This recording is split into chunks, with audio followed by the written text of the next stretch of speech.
Good evening. Hello everyone, I hope you're all doing good. Right, yeah, little surprise stream to try out the new PC. Let's see who's here. Spotting Tel Aviv, hello, Winkflex, hello, Andreas, David, Christian, Lou. Right, and Fly Little, hello, Declan, Cloak on, Cassiopeia, Yoda. No, Stepke, Cassiopeia, Dr. Fred, Eagle Motion, Tepixki, John, hey, how you doing? And Jeremiah. And MAN, moin. Ich hoffe, dir geht's gut. MAN, are you planning to do a flight? Because I'm planning to do a flight from Rome to Calvi. I would go online on VATSIM if you want to join. Right, yeah, John, we'll get to that in a second. Now, on the top right corner here, you'll see a frames per second counter from Reva Tuner. Tuner? No, tuner. Not tuna as a fish, so tuner. Yeah, I have upgraded my PC. Now, this time, for the very first time ever, I've actually completely built my PC on my own. McChester, hey, moin, Alex, wie geht's dir? Green Dot Foxtrot, hello to you as well. And Cephal Wave. Okay, MAN, yeah. Devansh doing very well. How are you doing? So yeah, so all the you know, discussions about PC catching fire and so on. Yeah, I have of course taken the time to prepare, and I watched loads of videos, read through lots of the reports regarding especially the 4090 catching fire. Now, there has been some very extensive testing being done by some people who are very knowledgeable and have their own lab, and we're actually able to reproduce the smoldering of the connection. So it seems like the reason is so as far as I have understood it, it's actually pretty much 95% user error that's causing a smoldering of the connection, and that has to do with not connecting the power connector to the GPU correctly, and then actually bending the connection so that one of the pins is losing a direct contact, really. So it's kind of increasing the resistance at that pin. And if you have a lot of current going through with increasing resistance, obviously then the temperature will rise, and that causes that smoldering. Now, I am not really concerned about my PC catching fire. However, I will admit at the moment, my PC looks like this. So the front is open, just in case, all right, just in case I do smell like, you know, burning wires or something. I'm able to quickly shut down the system. But I am not really that worried. Now, before we go flying, I'll tell you all about the specs here. You see them. So I've got an Intel i9 13900K, the Asus Prime Z790p motherboard, 32GB Corsair Dominator DDR5 RAM. I've got the MSI Supreme GeForce X RTX 4090. Now, I did mention, yeah, cow flaps all the way open. If so, I did contact someone, or actually 2 or 3 people that are very knowledgeable about you know, PC stuff, and all of them in unison said, forget. Yeah, the size is stupid. Let me tell you, the size of that GPU is just absolutely dumb. It's the stupidest thing I've ever seen as a graphics card, apart from the pricing, but we'll get to that as well. So the 4090 price-wise is stupid expensive. I know, 2,250 euros I think I paid. Stupid, right? Who in their right mind would actually pay that much money for it, right? Just a graphics card. But still, the 4080, when you look at the pricing and what it's actually able to do, it just seems like the price difference, or the additional price cost of a 4090 is not that much steeper. And so, yeah, so I thought I might as well get the 4090. And like I said, some people that have more knowledge about this than I do actually agreed on that. Hey, Eric Adaharius, how are you doing? So JD, my wife, yes, I completely confessed, and yeah, it's you know, it's from a creator standpoint. If I weren't live streaming, if I weren't making content here on YouTube and Twitch, I wouldn't have invested that money. I don't think so. I don't think I would spend what 4,000 euros for a PC, to be fair.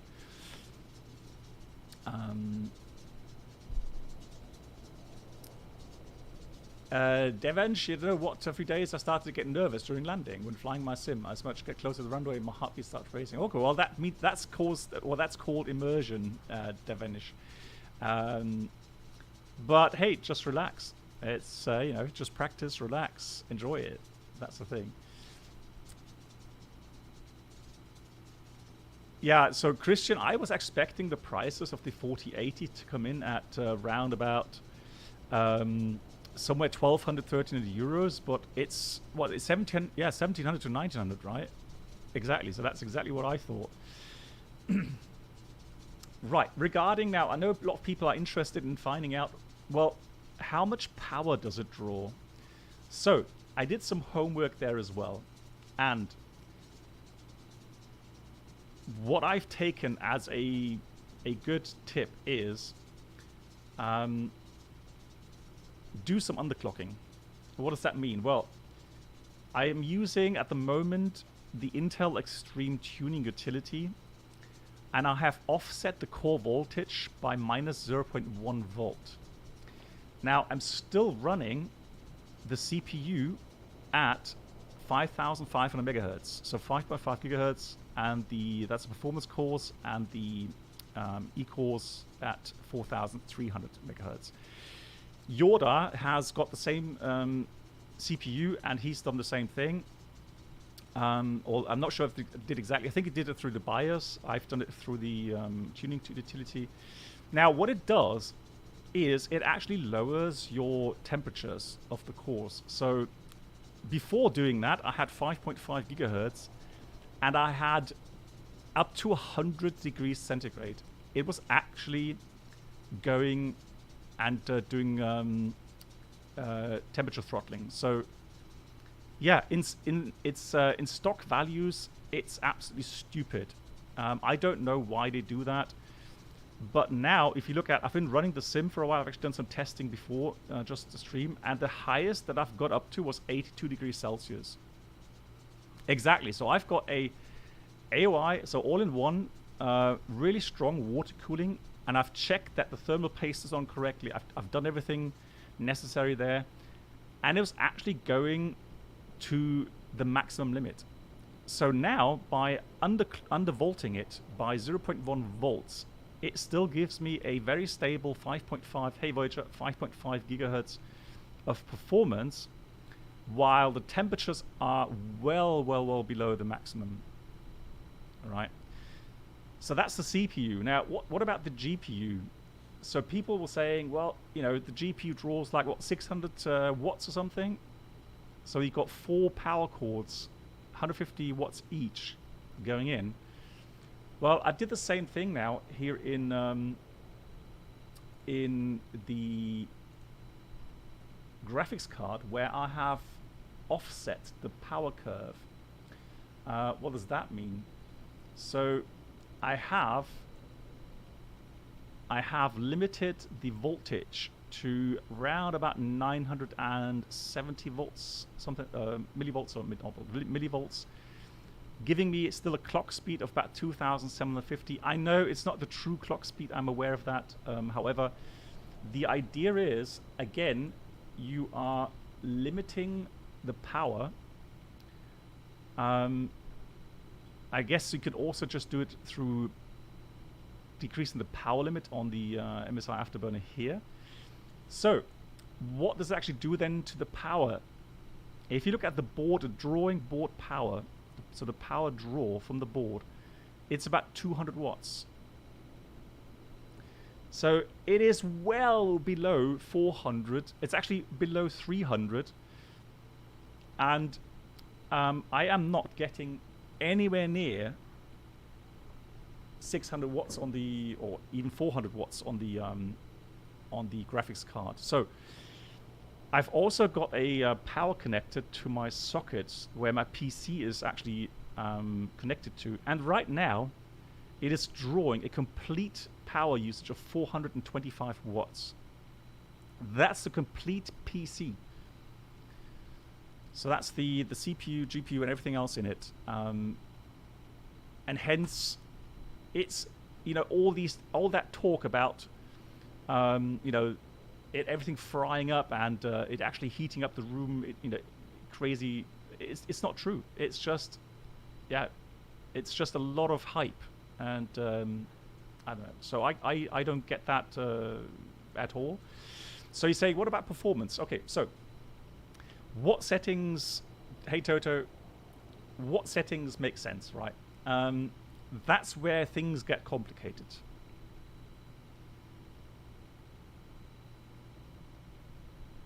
Yeah, Toto, I know it's a lot of power. I'm not saying it's not, but I had that previously with my 2080 Ti and the 12900K. That was about 350 watts, maybe not 400, but 350 watts. So again, it's about these discussions that were going on about, you know, 600 watts power draw of the GPU, blah blah blah, and that is just not the case. Anyhow, regarding the settings here in Microsoft, and this is actually where things got interesting. So, as you can see from the counter, the monitor is actually receiving right now, or going at 132 FPS. Now, that has nothing to do with the internal frames per second coming out from the CPU. Right, so if I actually click on my second monitor, you'll see that value drop down to about 60 FPS. That is actually what's coming out of the CPU or the system before it actually goes and is actually added with the DLSS 3 frame generation. Right, so this is frame generation boosting the FPS. Right now, I'm using a 2K 120 Hertz at the moment. Hazus. Okay, I mean, then no worries. I just wanted to offer you, you know, if that's all fine. That's all good. Okay. So again, internally, so if I didn't use frame generation, I would get, with that setup, I would get about 60 FPS right now. Externally and in the flight deck, 53, 52. So even though you have a very powerful GPU, right, and a good CPU, it's still not crazy good. You still get 54 FPS. That's not any big boost from what I had previously. So if you don't intend to use DLSS 3 and frame generation, there's no point in getting a 4000 series graphics card. Again, Microsoft is just not optimized when it comes to CPU usage. And it doesn't matter if you got hyper-threading on, if you got hyper-threading off, if you're boosting it to 5.6 gigahertz, you will not get crazy big FPS in Microsoft Flight Sim. So what about the settings then? Right, here's where it gets really interesting. One thing I didn't realize is that you don't need to use DLSS super resolution to have the frame generation on. No, it's a 2K monitor, FSX. I'm currently using a 2K monitor at 120 Hertz. That's what I'm using right now. No. So Christian, this is the thing. This is just so weird. So you can use frame generation even when having anti-aliasing off. It still works. Look. Right? So anti-aliasing is off, and I get 110 FPS. Right? So you would not see any blurriness on the display. So if you have a 4K monitor, for example, where you say I don't need anti-aliasing, well, you can actually switch it off. You don't need it, and you can still have frame generation going on. And I didn't realize that's possible. So yeah, so weird, isn't it? Yeah. Now here's the thing: if you are using DLSS, right, you will get blurriness on the screens when they're actually moving. So when these numbers are moving, for example, if you're doing a turn, I showed that later when we're flying. Hey, spotting Tel Aviv. You will see the blurriness then come up in the displays. Right, that is definitely there. But again, I decided for me at the moment, leaving the anti-aliasing on TAA and having frame generation on. That seems to be, for me at least, a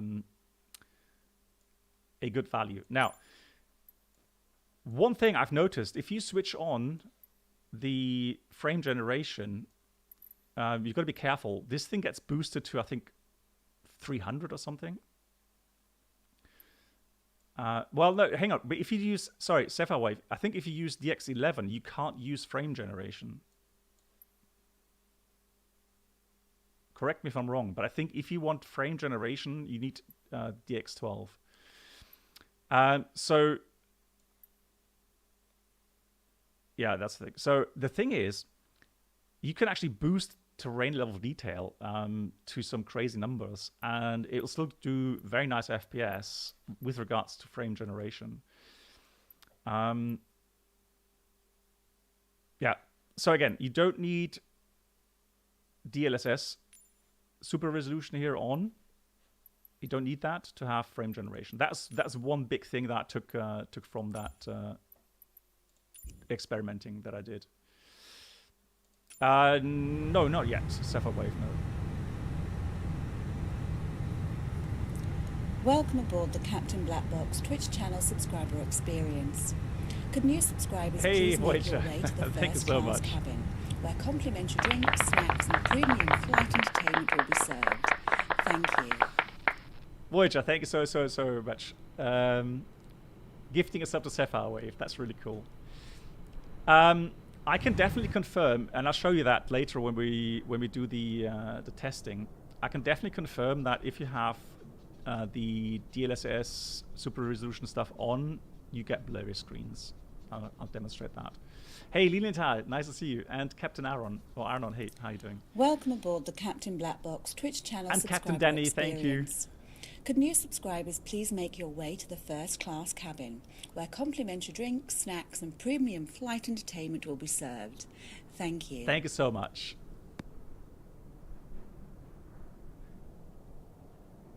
Captain Danny coming in with 24 months. That's 2 years as well. It's a round number. Thank you so much for that.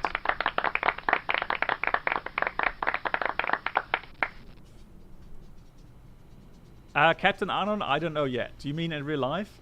Not on the plan just yet, so I'll keep you posted. Welcome aboard the Captain Black Box Twitch channel subscriber experience. Could new subscribers please make your way to the first class cabin? No, I don't think drinks, snacks, and premium that is flight something entertainment maybe will be served. Thank you. With the anti-aliasing or something. Which 4090 Firestarter you got?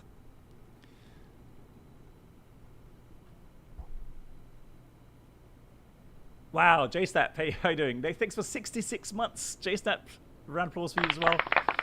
Thank you, JSTAP. Yeah, so I have the the MSI Supreme Welcome GeForce aboard the RTX Captain Black 4090. Box That's Twitch the one I channel got. subscriber experience. Could new subscribers please make your way to the first class cabin, where complimentary drinks, snacks and premium flight entertainment will be served. Thank you.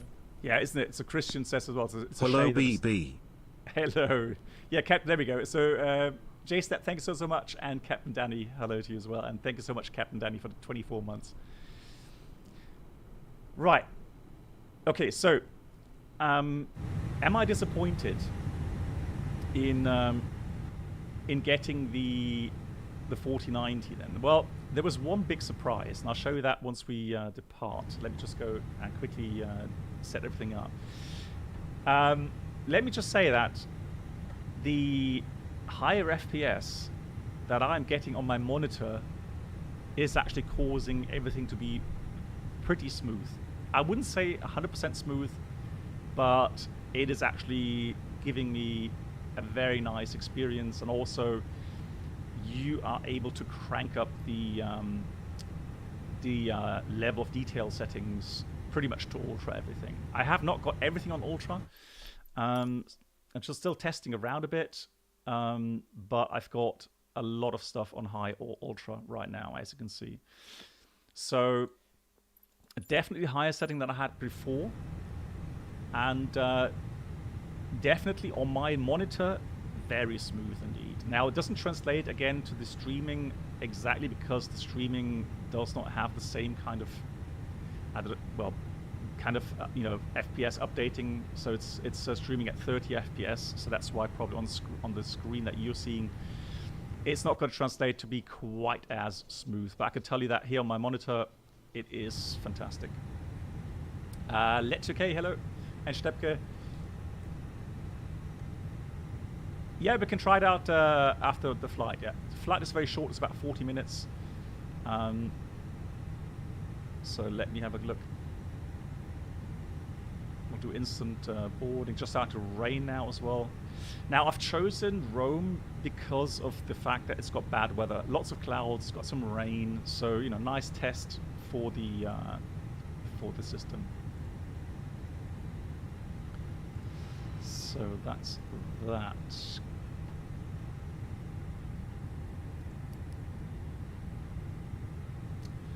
Oh yeah, that LATAM crash, that was pretty drastic.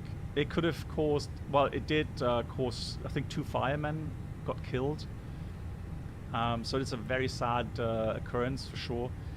I don't know exactly why or how it happened, why the fire trucks actually crossed the runway, an active runway where an aircraft was taking off.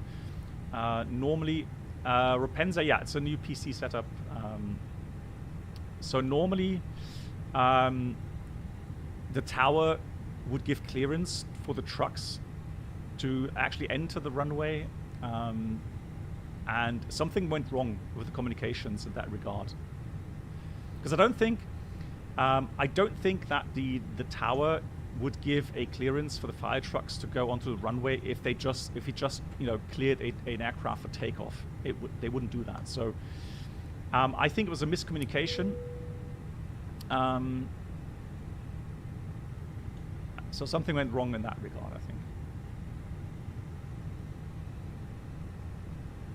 think. Bo, hey, how you doing?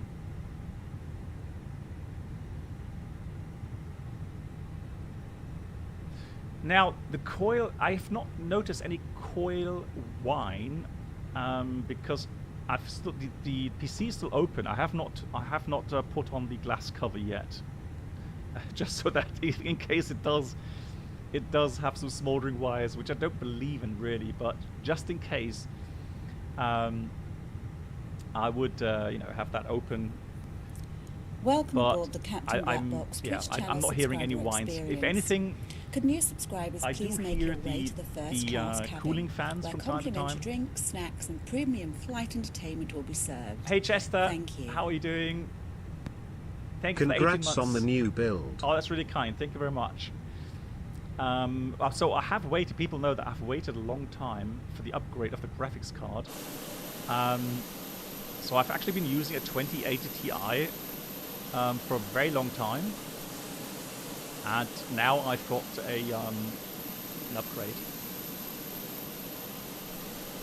A gift from me to you. J-Snap! Enjoy the gifted sub. J-Snap, thank you very, very much. Oh, that's really kind. J-Snap coming in with a five gift sub bomb here. Thank you so much. And so TV Rubenjo, Jarandra, Hawkins, Steve, and ooh, that's a nice weather change. Knoxview, say a big thank you to J-Snap. Gifted with the sub here.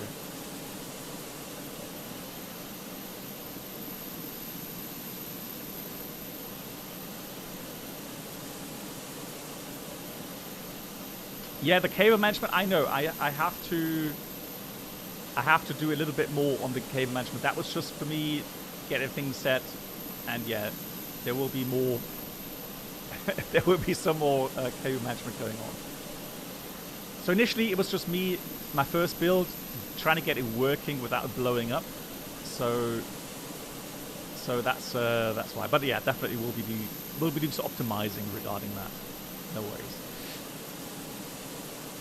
Yeah, so again, guys, don't be fooled. So these FPS, these are what the monitor is displaying. Jason, thank you very much. So if you wonder what internally is being processed, that's the truth. So this is actually the true FPS. That internally, so if you would use the FPS monitor here, that will be the FPS.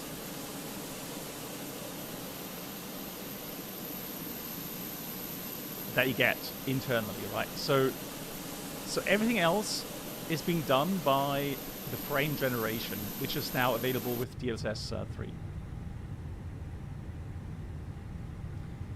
Yeah, but the FPS are the same. So John, the FPS are the same as you can see from the Reaver tuner. So the FPS displayed there, these are actually the ones that are displayed. So here, for example, that's the FPS displayed by the Microsoft FPS counter as well. It's 1-to-1.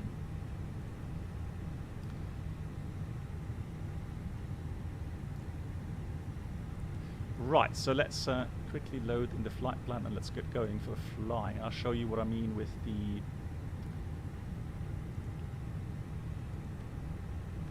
performance. So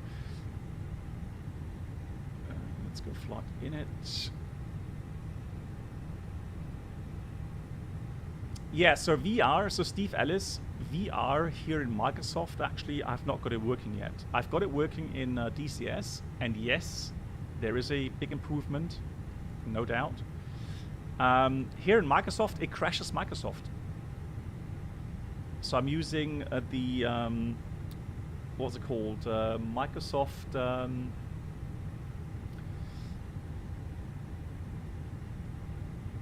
So not the Steam VR, the Microsoft. Why the 13900K? I've always been with Intel, and the 5800 from AMD. There are some people that would say that the support, driver support, etc., there is not the best. So, and what we're talking about? Are we talking about what, 3, 4, 5 FPS? Again, the CPU power is not what's really going to give you, you know, these kind of FPS. Right? These kind of FPS are synthetically generated, but it actually does give you a interesting experience when you're flying in Microsoft Flight Sim. So that's 422. Across the next 19, and the level is, well, let's do 300. Going that way. So we have a load sheet. Looks like that. Has it improved? Okay, well, anyway, again, for me personally, it's not about the CPU that much in flight simming. right? It's more about the GPU.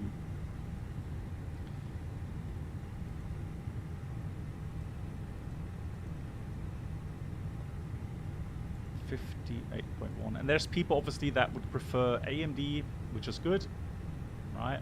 I've always been with Intel. I'm not a Intel fanboy or anything like that. Don't get me wrong, but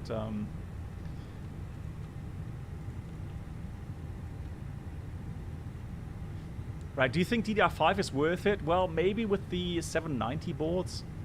You know, with all the cache and the connections being more optimized for the new CPU generations. Yeah, I think DDR5 now is slowly probably going to be worth it. Although I'm not sure, again, with flight simming, is it going to be that important for flight simming? I don't know. Maybe for different games or other games. So yeah, so people coming in now, and I know this is the big joke, isn't it, at the moment, saying, you know, fire, you know, your graphics card is going to catch fire, and you know, blah blah blah. So there's been some good videos out there, and the initial hype about you know, the smoldering of these wires has been proven wrong in certain extent. So there is a clear, repeatable process to get smoldering wires. That comes down to 95% user error, not plugging the connectors incorrectly into the GPU, and actually bending the connection so that one or two of these pins are kind of getting damaged, increasing resistance, and then causing these heat spikes, and then causing the smoldering of the connections. Now, regarding power draw, I don't know, and my worry was at the beginning, yes, 600 watts, etc., blah blah blah, but no, you're not reaching that. Not in Microsoft Flight Sim. There may be other, you know, games where, you know, where you're going to have performance capping. Here you can see there is no performance capping. It's just, it's. I think even the fans are the fans are spinning at 30% right now. Right? So again, it's, you know, there's nothing. There's not a big difference between the 2080 Ti, or let's say the 3080 or 3090 compared to the 4090. Yeah, the case is actually an old case that I've got, and the old case is was a very, very big case. So luckily that way I was able to fit in that GPU quite comfortably. So that's not really the issue.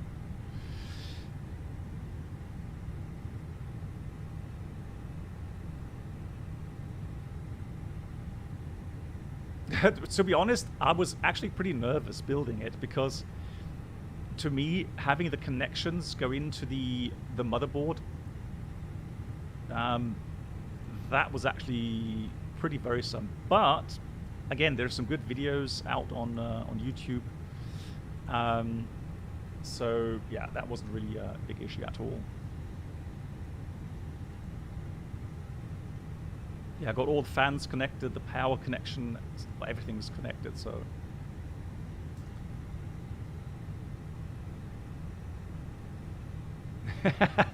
That's actually, that would have been actually a good idea, Yoda. Practice that with PC building simulator. So I was just looking at the alternate fuel, that's about 60 kilograms. Right. Guys, I told you I was in the simulator, well actually I was on standby duty, and guess what I won? 2 days of simulator flying. So yeah, lots of practice of abnormals, which was good.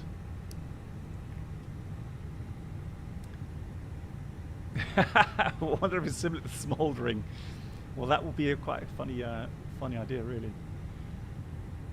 So that's all done. That's done. That's done. That's good. That's there. Fantastic. Right.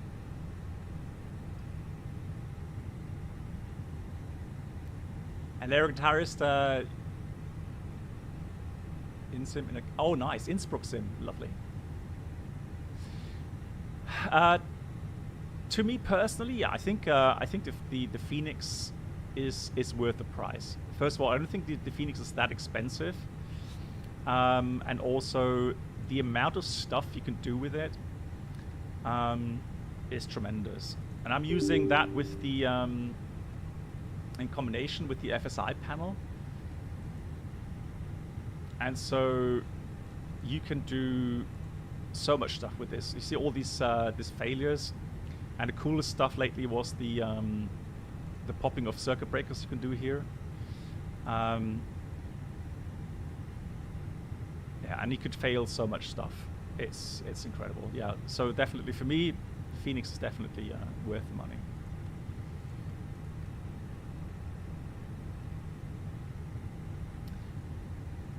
Yeah, that's true. Actually, again, I think from now on, I would definitely continue to build my own PCs with that experience that I've just made.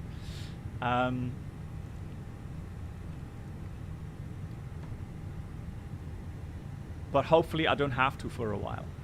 So with that latest upgrade, I think I should be good for a couple of years. Right, let's... Yeah, to kind of round things up regarding FPS performance. So again, if you're not using frame generation, so if you just purely are using, you know, the raw power of your CPU and the GPU without the extra kind of synthetical frame generation, DLSS 3, you're going to be disappointed, I think. Unless you're coming from, let's say, you know, I don't know, a 7900K or a 1080 or something, and then going to the 4090 and a 13900 or something. Then, of course, you will notice a quite a large FPS increase. But if you are coming from a, let's say, 11900 or 12900 and getting to the PC that I've now got, you will be disappointed. I can promise you that. Your raw FPS output is got to be, let's say, 5, 6, 7, 8, 9. Well, it's just not really worth, you know, 2,000, 3,000 euros expense. And so that's why, for me, I've actually waited for the upgrade because of that fact of the frame generation that you can get, you know, these FPS on your monitor, including a very smooth experience, which I was still skeptical before seeing it with my own eyes. And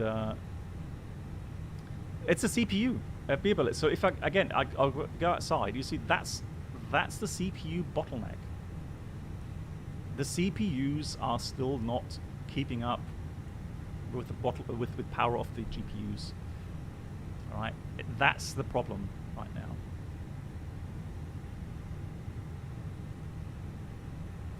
No. So I'm not arguing against use of frame generation. So again, let me say, the reason why I got the 4090 is because of that frame generation. Exactly that. So to get, for me, a really high setting, you know, pretty much ultra settings, and getting these kind of FPS and these visuals, including the smooth experience, that's worth it. All right. That is the thing. Now let me just see what we need for departure. Departure is going to be the GISPA. So let me see if I can find the GISPA. GISPA.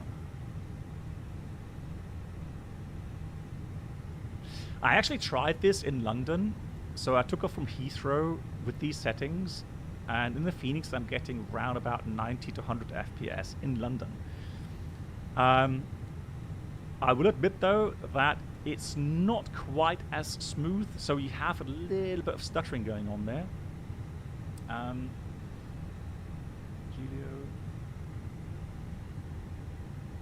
GISPA, and then it's there, right. So Xenol departure then, so we'll take that, and then Xenol, where's Xenol?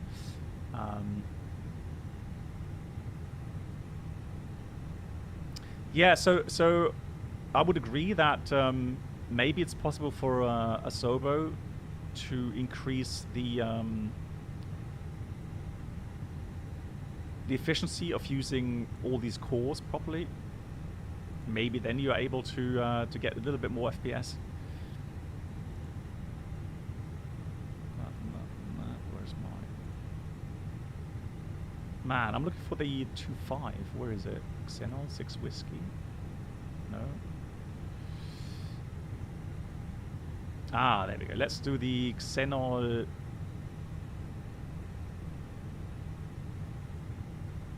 Seven Romeo. Right, so we're going to go 2.5. The 2D map is not what devs want for their weather radar asks. Okay. Oh, okay. So if they're actually, you know, planning to do something with it, that's a good thing. So 7 Romeo, we'll use that one there. Insert. So there's our departure route all the way to Ajaccio. We'll do the ANAF 20, yeah? Yeah, that's the one I want. So we're going to take the 1 Sierra and approach via, I think it's this one here. Are they really? Yeah, we'll take 2.5. We'll take 2.5, guys.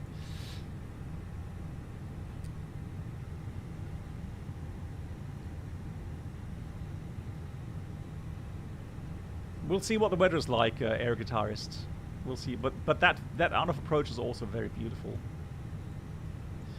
So, transition 6,000 feet. That's fine. So we've done that.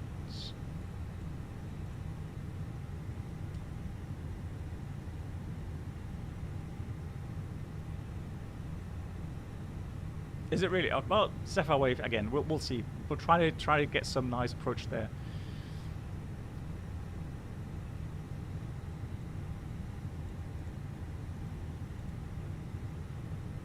So taxi out with there. Yeah, Papa Bravo. That's fine. Cool. So that's all done. Yeah. So endless. That's my frustration. It's been my frustration regarding flight simming for ages that I just could... Hey, Reynolds, good evening. That I just could not get 60 FPS consistently, right? So my dream was to have 60 FPS synced up with VSync, so 60 Hertz monitor. Lol,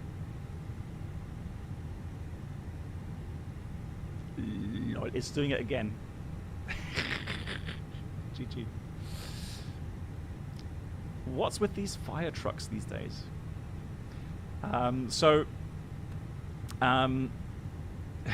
60 FPS, that was my dream, but I was always disappointed, always. Because literally every upgrade I did with the CPU, the GPU, I could never get 60 FPS plus stable, right? Neither in P3D nor here in Microsoft, and that's been so frustrating. And even with the latest, again, latest update, I still can't get 60 FPS unless I kind of dial down all the settings to lower something. Then maybe, yeah, but I just can't. I don't know. It's just so frustrating. Yeah. Right. So last thing to do is get the. Let's get all that off, and then let's go performance. Yeah, Brennel, so the water cooler is this. So I've got a all-in-one water cooler from Corsair. It's I think it's 360mm. So definitely a very powerful water cooler. And if you look at the temperatures, again, I have undervolted it by 0.1 volts, so we're getting the 5.5 gigahertz on the P cores, but the temperatures are well below 100 degrees. So right now running at 60, and the max during flight that I did before was about 82 degrees. But right now running at about 60, somewhere in there. So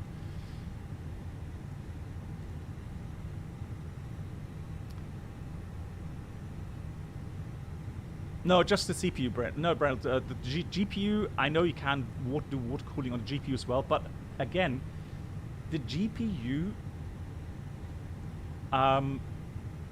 is not running that hot. So all of these, look at the GPU load, 43%. The fan speed, 30%. It's not even revving up very high. And so the undervolting here as well helps, you know, keeping this thing quiet. Oh, sorry, you can't see it. Sorry. Yeah. So again, 170, 190 watts at the moment, board power draw from the GPU. GPU load is 44%, and the fan speed is around 30% right now. Temperatures, GPU temperature around 50 degrees, 55 hotspot. And the clock right now at 2.76 gigahertz.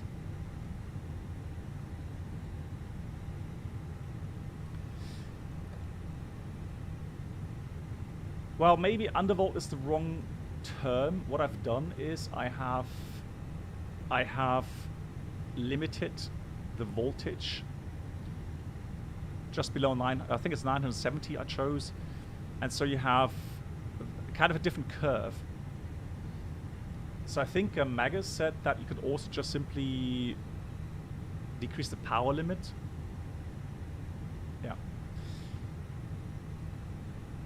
Yeah, so the thing is, so JSnap, the thing is that here in Microsoft Flight Sim, you're not really limited by the GPU,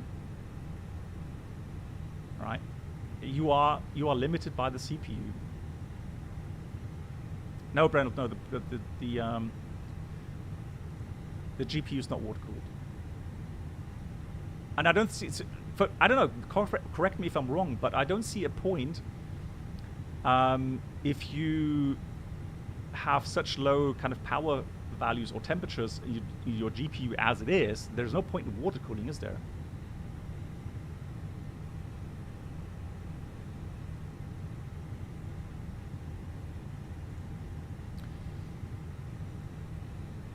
No, right now, Brent. So in summertime, yeah, in summertime it does heat up the room, no doubt. Yeah, JSnap, absolutely. So in X-Plane, you don't get frame generation. So DLSS 3 does not work in X-Plane. So in X-Plane, in the tow list, I did some testing today. In the tow list, I got about 90 FPS, 80 to 90 FPS in London, in Los Angeles. But there, it's still frustrating on the ground, even with 80, 90 FPS, and you do a turn, you still get these stutters, these lags. It's just, yeah, it's just, I don't know. That's flight simming for you, but there you go. Right, I'm just going to go and calculate that.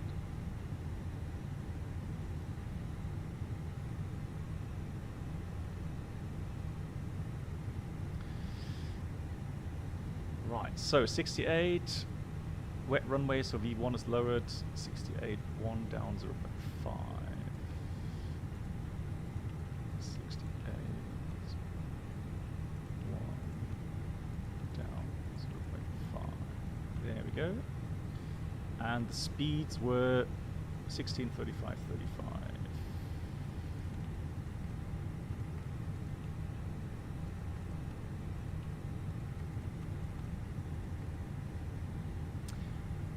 Buddy, I have gifted my 2080 Ti to a dear friend.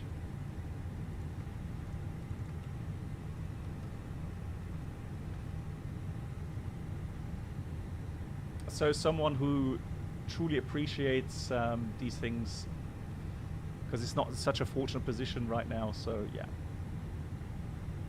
put to good use. So let's do that. That, and let's do that.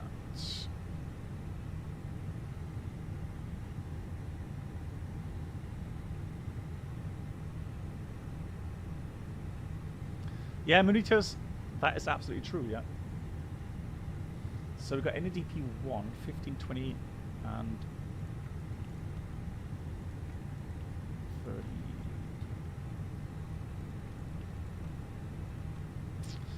Right. Let's go. So that's that on. That's good. GSX memes inbound. Stand by.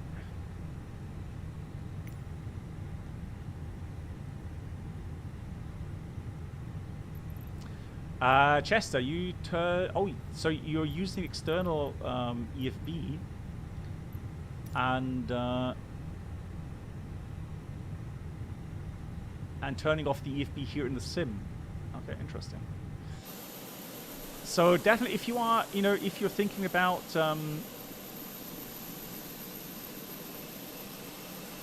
not using the frame generation. We are ready for pushback.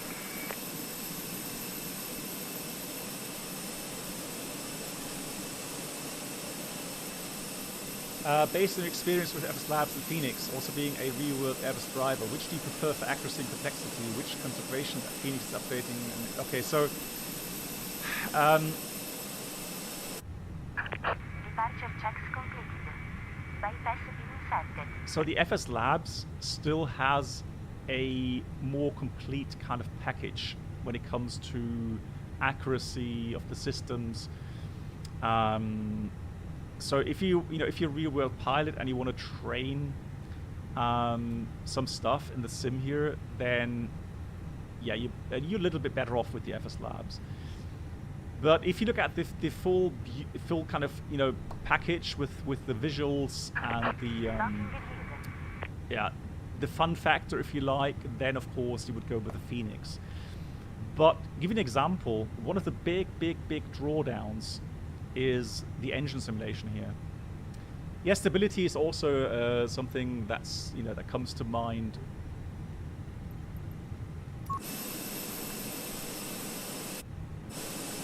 So let me see if I can quickly do that. So let's do that. Exiting from editing mode. Please wait. Oh, have they fixed it? Oh, I think they fixed it. How cool is that?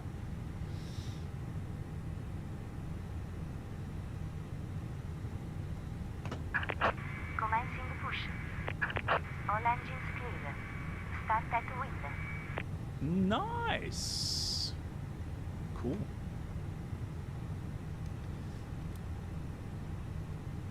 Can you do a visual approach at night time? So Jesus, if the approach charts say that you can, so there's no restrictions there. If you're familiar with the surroundings, so all the obstacles are lighted around the airport, then yes, you can.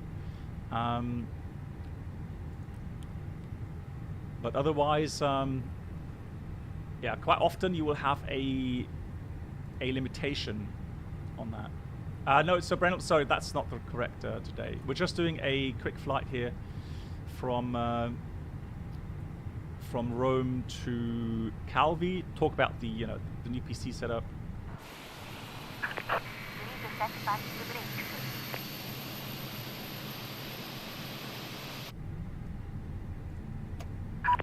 Waiting your confirmation for a good engine start.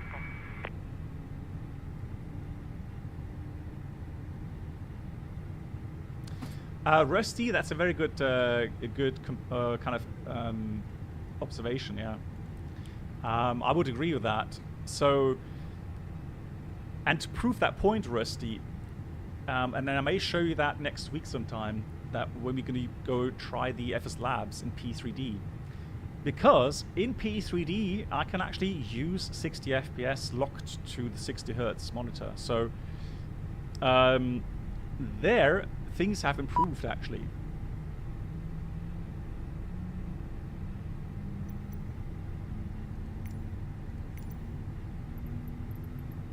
Cockpit to ground. We have a good engine start. You can disconnect.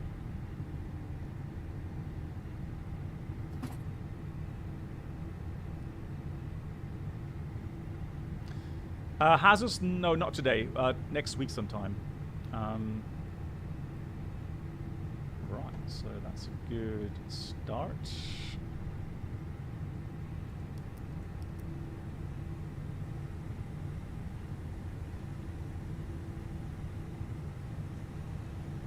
Hang on, why is that not working? Unlocking the engine. So flaps 1, that is neutral. And the trim is round about.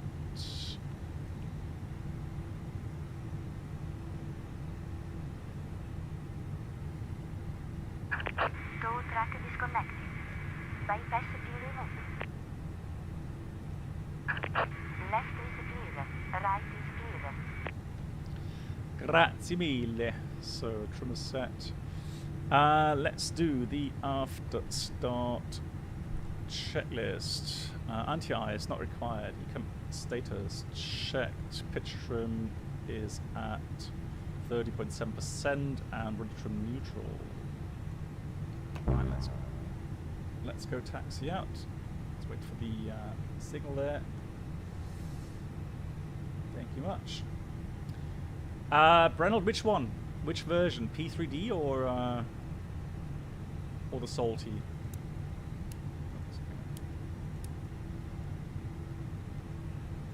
It's not plugging off because the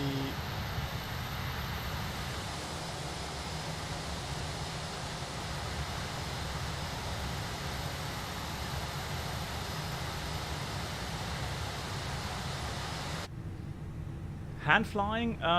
Well, the best for me is to TOLIS when it comes to hand flying.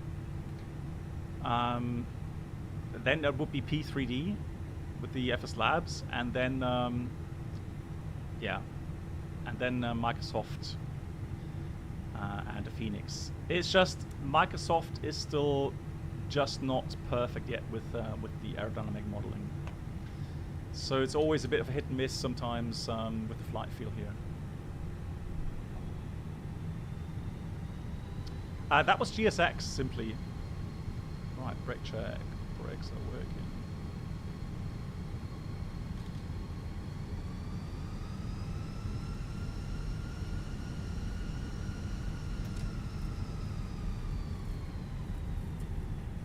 Salty 747.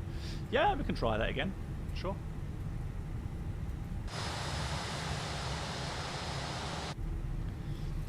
So interesting, right? About 95 FPS internally, externally it goes to about 120.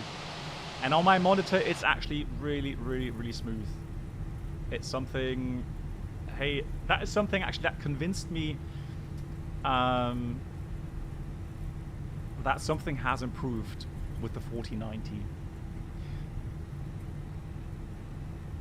And again, if it weren't for the frame generation, I would definitely come to the conclusion the 4090 would not be worth the price for us flight simmers. Because then I would still go with the 30 FPS, 30 Hz Welcome setup. aboard the Captain Black Box Duo Channel experience. Could new subscribers please make their way to the first class Hey, cabin, Rusty, where thank you so much for the complimentary 6 months. drinks, snacks and premium flight infotainment will be served. Thank you. Thank you so much, Russ. That's really kind. Not subbed. Need to change that BB711 below. How about the 4080 or 4060? No, so price-wise, Brenold, so the price that was announced then was, or that actually the cards coming out 4080 are so expensive, right? So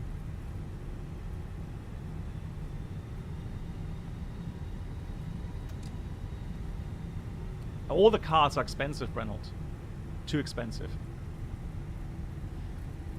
So no doubt you really have to think about what you're doing, spending 2,000 plus euros on a graphics card alone, and then maybe $700, $800 on another CPU.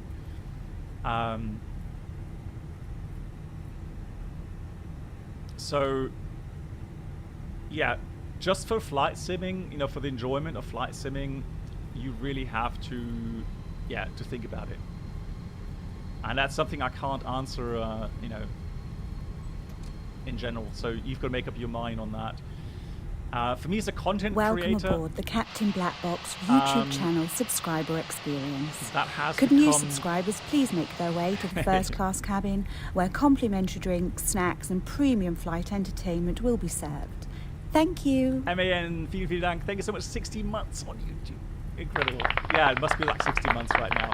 Thank you so much, MAN, for your support. Thanks for being here. So, Stingy, the problem with the cable melting, and I think that has been confirmed by some experts now, is more an issue with user error of having the cable not properly connected and the cable being bent in the connection.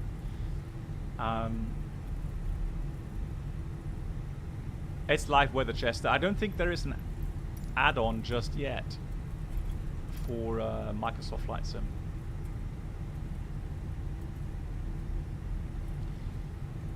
Brennell, that's the thing. So Brennell, if you are happy with it, by all means, you know. So I know I'm saying it the 5th time now, but again, if you don't use frame generation, so if you still go with the old kind of setup, just having CPU power, and the GPU obviously strong enough not to bottleneck, the bottleneck will always be with the CPU. And just for the CPU output, I would get right at now 44 FPS. That's how much I would get without frame generation at the monitor. That is simply the truth. All right.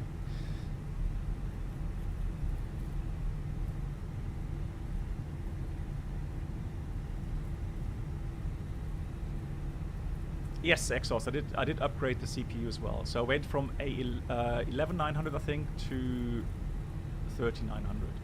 Oh no, sorry, it was 12900, wasn't it? So yeah, the 12900 to 1300. Yeah. Now I was saying that as a content creator, I have become somewhat paranoid about visuals. Before that, I liked good visuals, yes, but I wasn't really paranoid about it. Now with content creation, you know, having lots of other people doing content creation,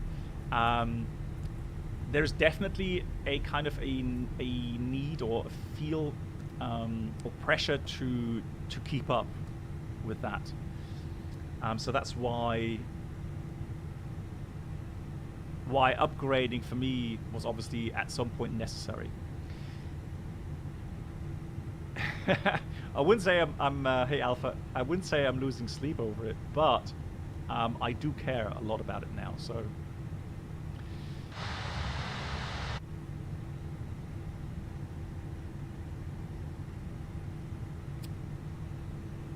Yeah, so Christian, so actually what I'm trying today, so today I'm using GPU encoder.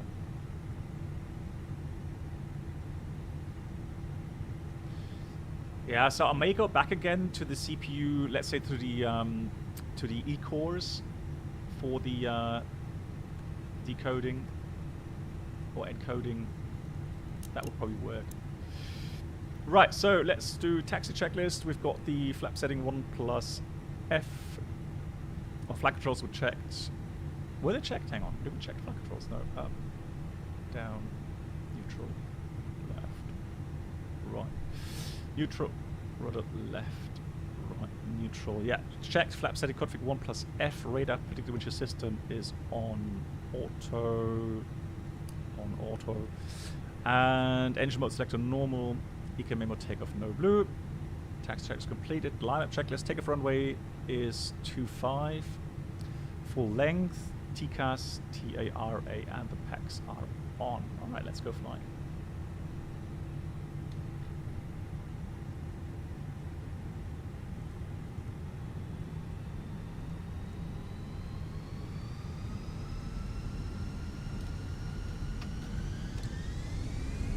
So we got Manflex 68, SOS, runway autoflows blue. So what you can see here now that the scales with the TAA anti-aliasing is smooth. There's no blurriness, anything like that. So V1. Rotate. Positive climb. Gear up.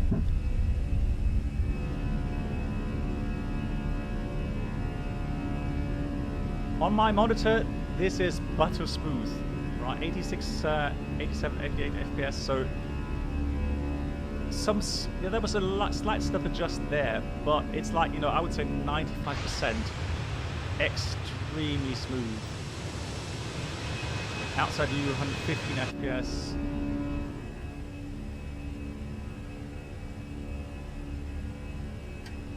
Autopilot on.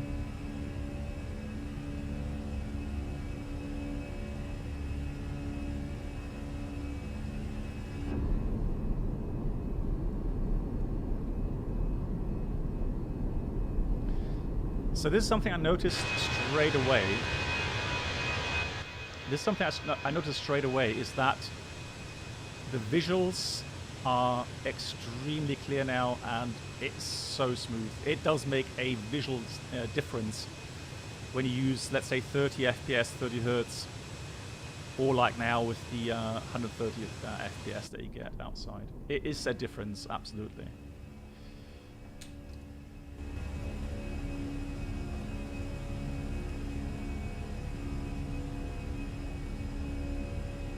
So we've got thrust climb, out blue nav. Let's continue climb 300. 2K at the moment. The thing is, so this monitor I'm using actually has the option to use HDR, but I'm not happy with it. So actually I've switched the HDR off again. Yeah, I think 2K will probably be the sweet spot, unless of course you are using a really big 4K kind of TV screen. Then you can use that as well.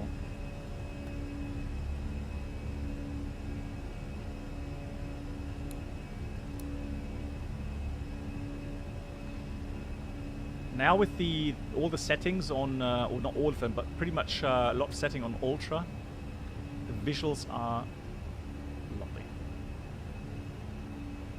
I always got something to complain about. No, I'm trying to be objective. Right. I'm trying to be, you know, try not to hype things unnecessarily. So, and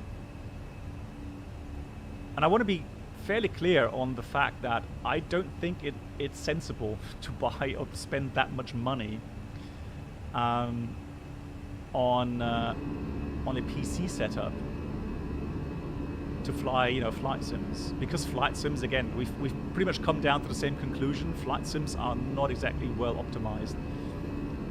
They make a lot of fun. I mean, you know, you can have a lot of fun in flight sims, no doubt, but how much RAM and how much memory? Right, let's have a look. So, so those people wondering what the power draw of the GPU is, well, it's about 200 watts. Let's go in the outside view. A bit more to 20 to 10.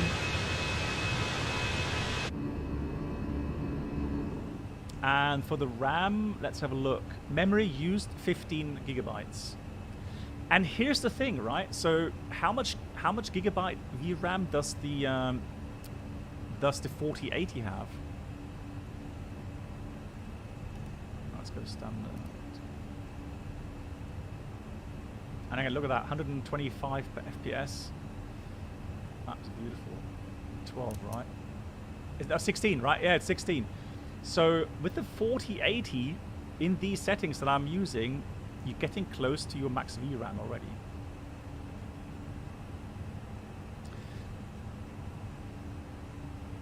Yeah, 16, isn't it? Yeah. And again, temperatures, GPU temperature 51 degrees. That's not that much. And for the CPU, right now, 60 degrees, 69 sometimes. I think on average about 60 degrees Celsius, 5.5 gigahertz. So, yeah, all good. That's not really heating the room up that much more than my previous build.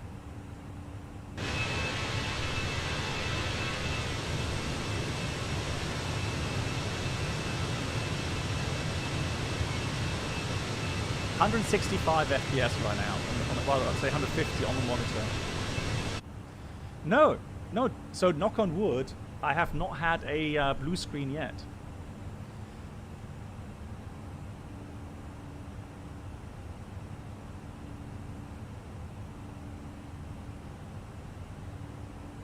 Okay, Astur, yeah? Interesting observation as well, yeah. No, I don't have my heater on right now, and I've got 22 degrees in my room. And the PC's been running for about 5 hours now, so not too bad. Hey, Airbus fan. Well, I'm just been talking about the fact that the real big difference. Oh yeah, let's do something here. Let's quickly go general options. So I want to show you what I meant with the anti-aliasing. So if you go and use that NVIDIA DLSS super resolution on quality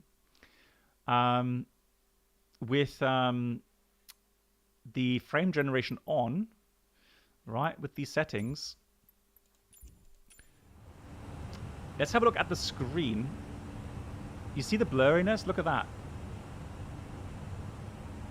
So if you go and look at that, now it becomes blurry. The same goes if you start doing a turn.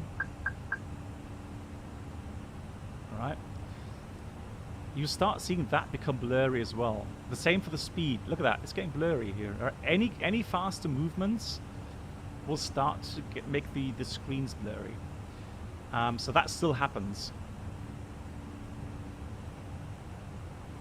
The CPU temps.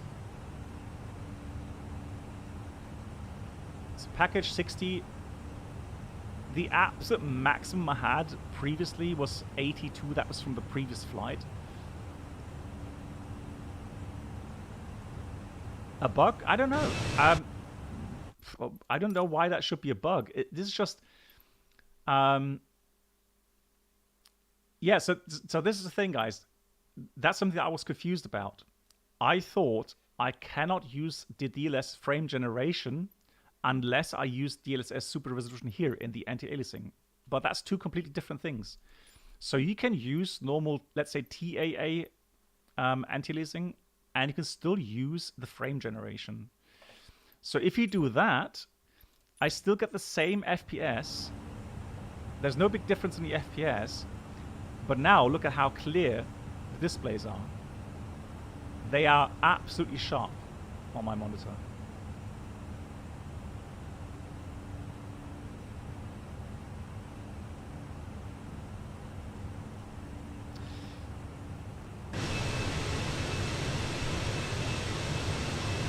Yeah, so the only big advantage I see for the for Microsoft Flight Sim, if you're using the 4090, is the frame generation. Because even though these are super sampled, or these are additional frames being added to the normal frames that are being produced, the output, the outcome is actually very nice. It's very smooth. You actually are getting the feeling that you have these FPS. And the artifacts people have been wondering about are probably there, but if you're not really looking for them all the time, then you're not going to notice. You're not going to really, you know, you're concentrating on something else. I don't think most of the time you actually notice any artifacts or anything, you know, that that will put you off.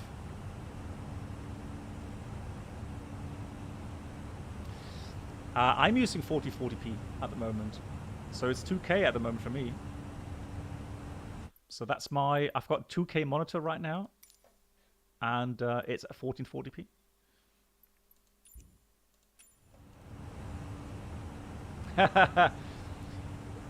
So will you ever be happy? I am actually so Voyager right now, here in Microsoft. with this setup, I am actually happy. I am. Because the live streaming, at the moment my upload rate is just not big enough to do so, unfortunately. So I have a pretty bad internet connection where I live. So the maximum upload, really stable, I can do is like 5,000 kilobits. Anything more and it starts to get unstable.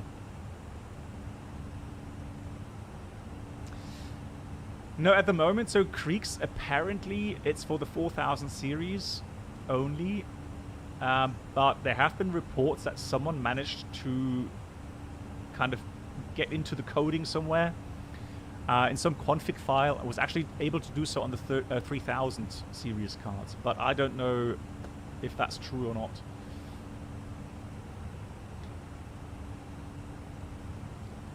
Yeah, so Airbus fan, but let me tell you this, Airbus fan. What is your major flight sim? Are you still using P3D mostly, or with the FS Labs, or have you actually switched to Microsoft?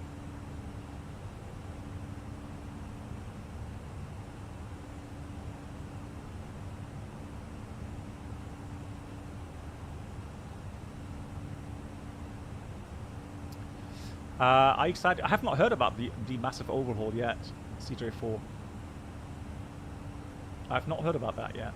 I just came home late last evening, so...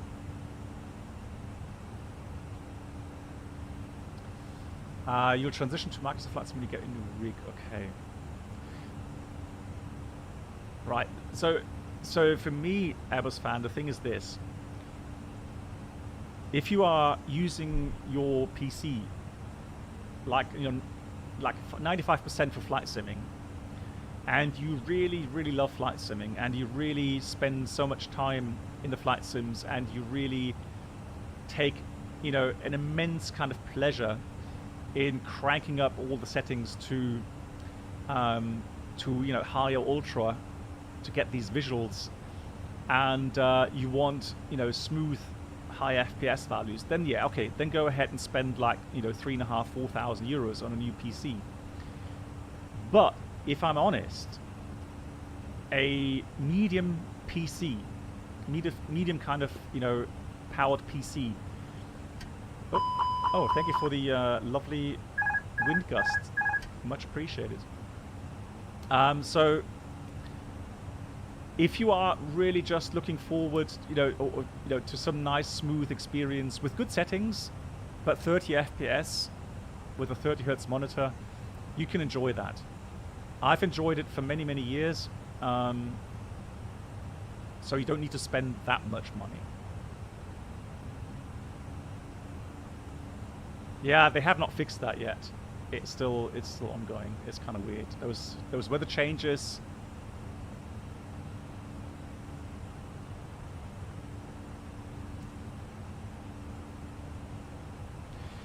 Brennan, no, the thing is this, so correct me if I'm wrong, but if you look at these values, the GPU is bored. The GPU is absolutely bored. It's nowhere near maxed out. So it doesn't matter if I use display rendering on my GPU, it doesn't really affect it. It's just, there's no point. The limiting factor, the limiting factor is simply the CPU. That's the limit. How about a little random failure in 2 minutes? Hey, Brennell, thank you so much for 500 bits. A random failure. Let me just see. So random failure. I can do 60 seconds.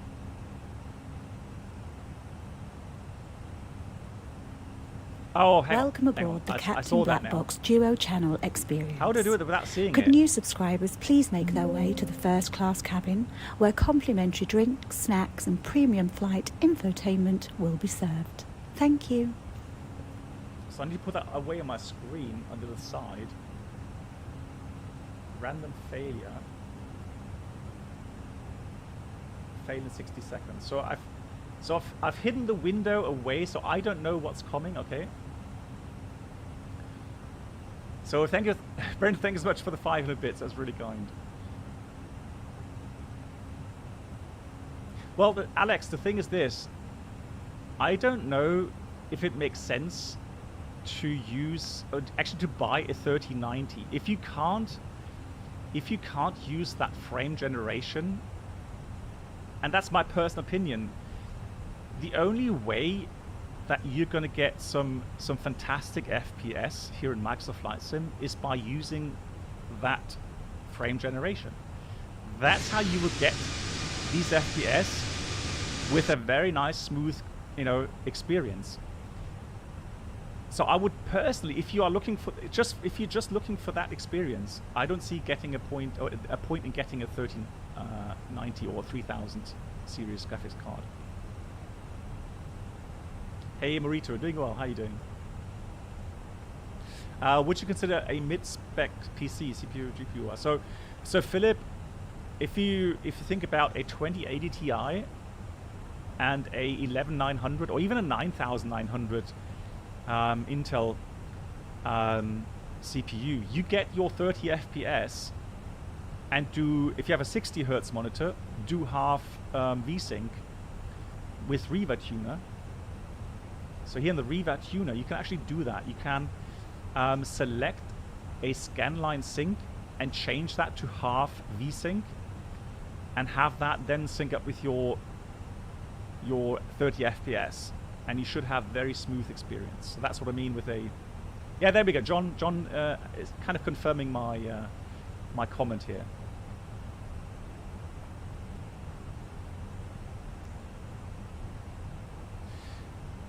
Have you tried a test in the X-Plane 12? No, so I've tried X-Plane 11 and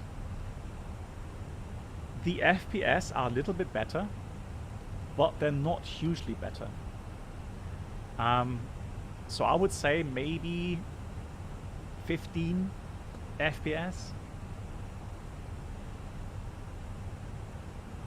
Yeah, we talked about the LATAM accident in Peru. It's drastic, Diego. I was quite shocked to see those pictures.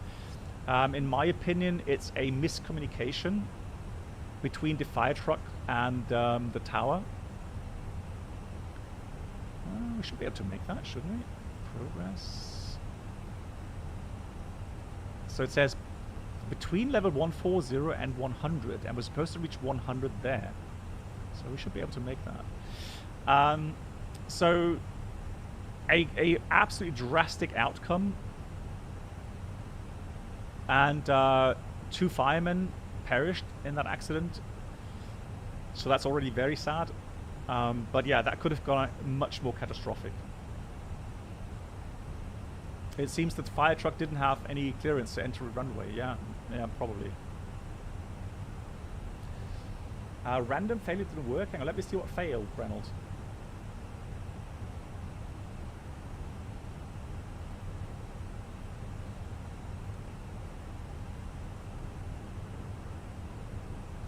Okay, so what failed, Reynolds? We don't see that because the fuel has already transferred. So that transfer valve has failed. But the fuel from the external or the outboard tank has already transferred. So that's why we don't really see any problem. Yeah, there we go.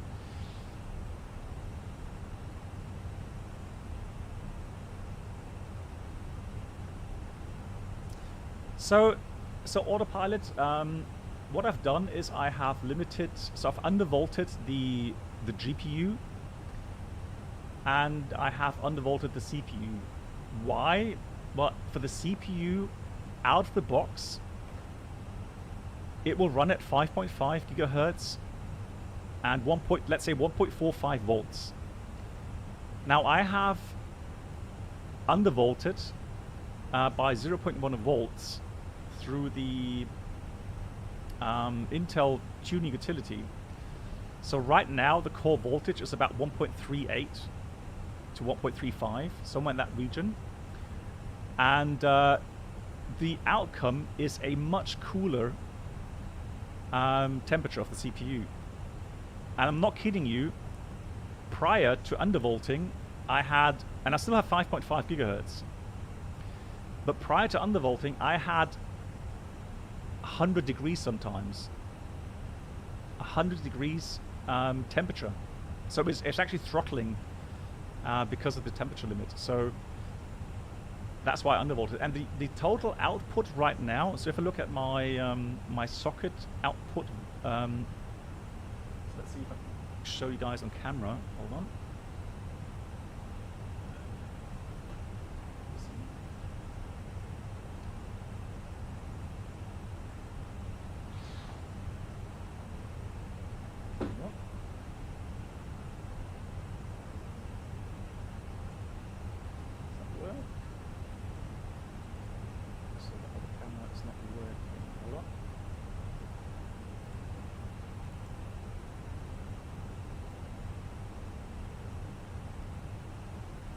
There you go. So if I look at, I have something, it's called Fritzbox, and it's a remote socket controller, which is quite nice. So I can actually switch those sockets on and off remotely, and it's giving me 424 watts. So I can't see it very well. 424 watts. That is the output, or the draw from my PC. All right, that's the... Try the button, no.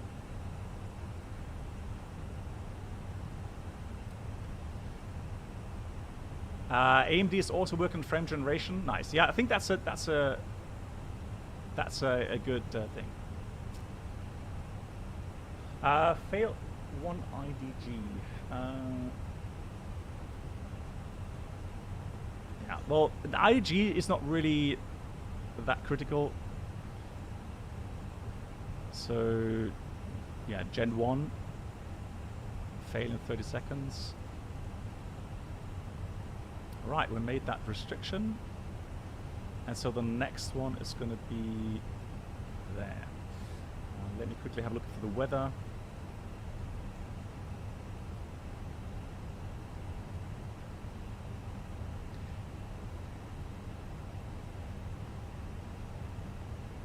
Oh, Airbus fan I have. And actually, we're quite proud because we have actually decreased our power usage by...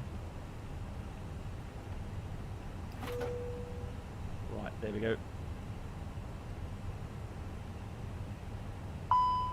Right, so here we got the failure. We got ELEC Gen 1 fault. Let's check the configuration. Normal law. Autopilot 1 is on, auto thrust is on, all the modes are still working. We are above MSA altitudes or grid altitudes. So let's do ECAM actions. ELEC Gen 1 fault, Gen 1 off, then on. So we do a quick reset of the generator off. So wait 3 seconds and then put it back on again. If unsuccessful, and looks like that, so up here we still have the fault light. It says Gen 1 off.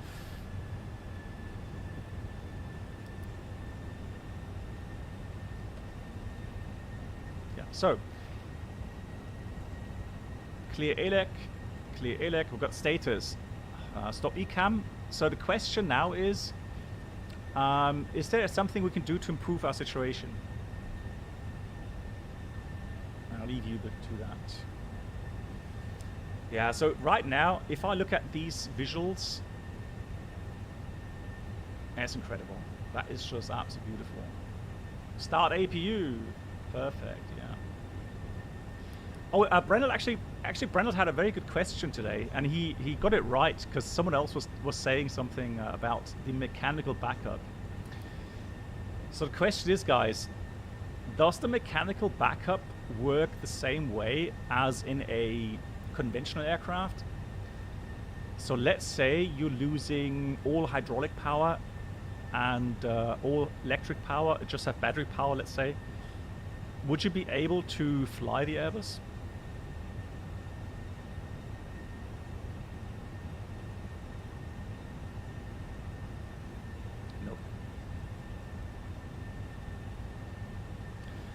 No, Brel, no.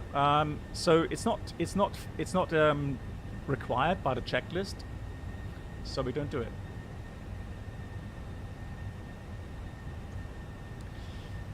Yeah, so because people were saying, well, hang on, I saw that once. There is a mechanical backup. Exactly, Airbus fan. There is kind of a mechanical linkage with a trimmable horizontal stabilizer. However, it's not a mechanical linkage to the control surface. It's just a direct linkage to the hydraulic jacks. So without hydraulic power, you cannot move any flight controls here. Right, so the mechanical backup is there only for a short period of time to have a trimmable horizontal stabilizer and the rudder yaw available until the rat has come out and you get the emergency power. That's the only time where you will see that mechanical backup. But again, if you have lost all hydraulics, there's no way to control the aircraft properly anymore. You could do differential thrust, but that's about it.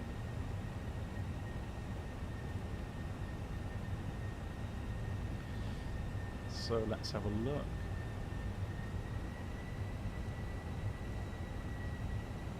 So 110 at 3, light rain, 1003, 13 degrees. So we're going to fly the RMP approach as expected. 13 degrees. 110 at 3. Oops.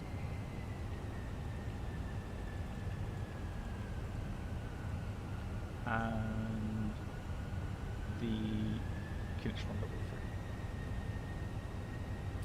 Yeah, so what the 737 has is it has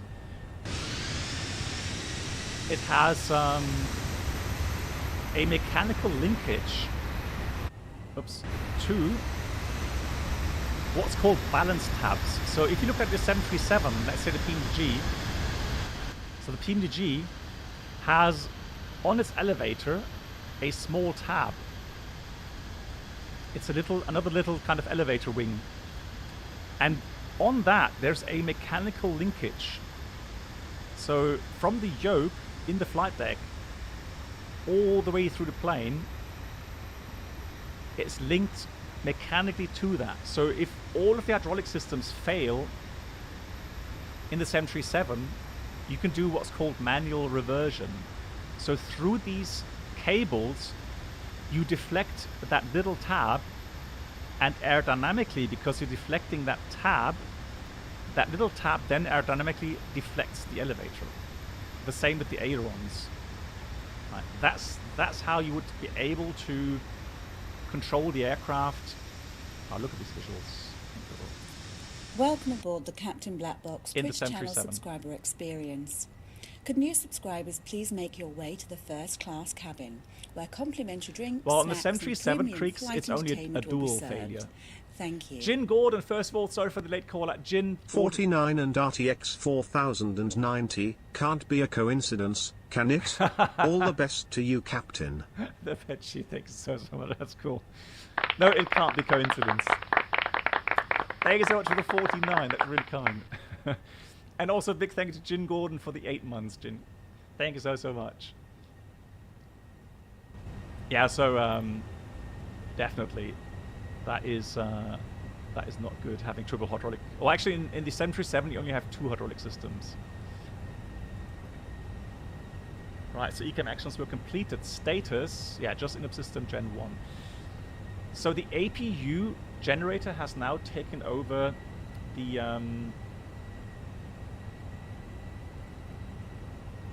power supply of the AC1 bus.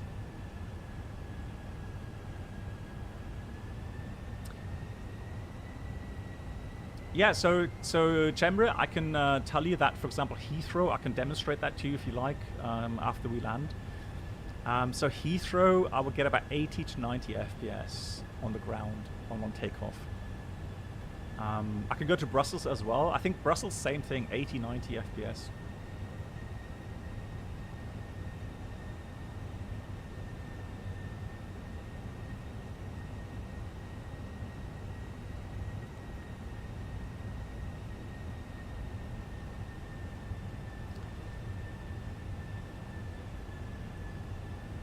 Well, buddy, yesterday, in the sim mission yesterday, we had an old A321 without backup speed scale, and we actually got a triple...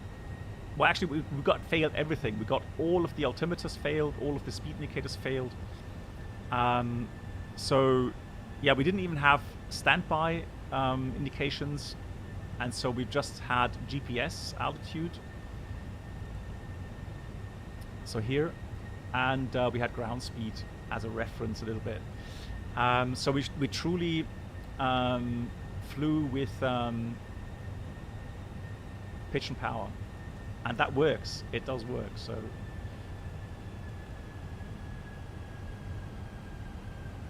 here we have backup speed scale. So if you fail all 3 ADRs, you will have that backup speed scale, which is quite nice. And you can fly with that really nice, because that backup speed scale takes in the angle of attack and the flap setting. Yeah, we can do that on stream at some point. Yeah, sure. Like I said, next week I've got holidays and lots of time to show lots of stuff. If you get 90 FPS, it's called a game, probably. Yeah. So let's do approach. We want to do the RNP 20. So we're going to fly this approach. It's a beautiful approach. And again,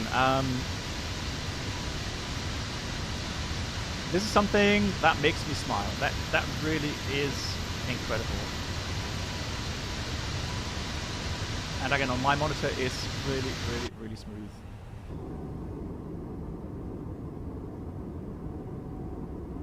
Really lovely.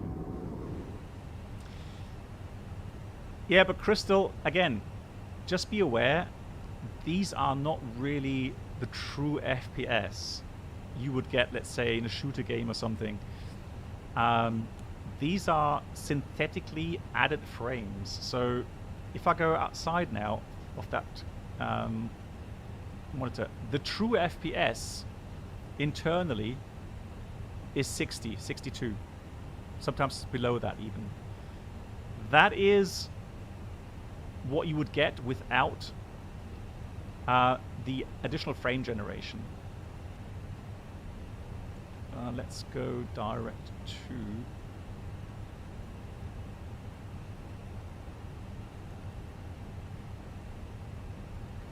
Oh no. Hang on. So let's go there. That's the one I want. So let's say we're cleared for the approach. And altimeter 1003 is set. And so we're going to go down to 3,000 feet here. So we've got speed descend up blue 3,000, connection 1003. Not completely. I can show you the settings really quickly because we're not on VATSIM. So I'm actually, again, something people will probably be wondering about. You don't have to set this to DLSS super resolution with quality or whatever balanced. You don't have to do that to get frame generation. You can still use a different anti-aliasing and still use the frame generation. So the advantage is obviously that you get good FPS and you get nice crisp displays. So no blurriness on that. Would you recommend regarding GPU weight? Go for it. No, I would not go for a 3000 series, Alex. Simple reason is, again, if you're looking for these kind of FPS and that kind of flight sim experience, at the moment, and again, assuming you're using, Microsoft as your main simulator, then then the 3000 series doesn't make sense. If you're using, let's say, DCS, X-plane, then yeah, the 3000 will be fine. No, I did not Sapphire Wave. No, I honestly transported the NVMe directly from one main board to from the old main board to the new main board, and installed new drivers, and had to activate a couple of programs again, but worked perfectly, all good. So that was 640.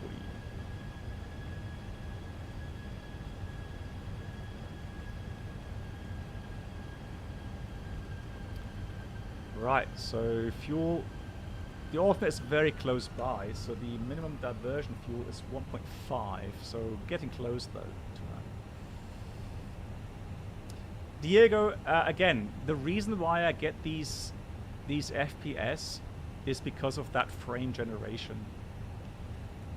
Yeah, these are not true FPS from the sim itself. Welcome aboard. Well, Brendan, if I switch off frame generation, this will happen. Could new subscribers please make your way to the first class cabin, where complimentary drinks, then I would get about 60 flight FPS. entertainment will be served. That's what happens if I switch off frame generation. Because then, what the CPU GPU brings out is exactly that value, and that's what's going to be on your screen.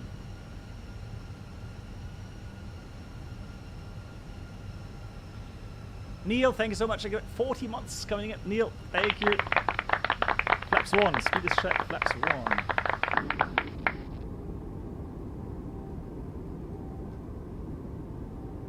But again, I've never seen these kind of visuals anywhere else in any other flight sim.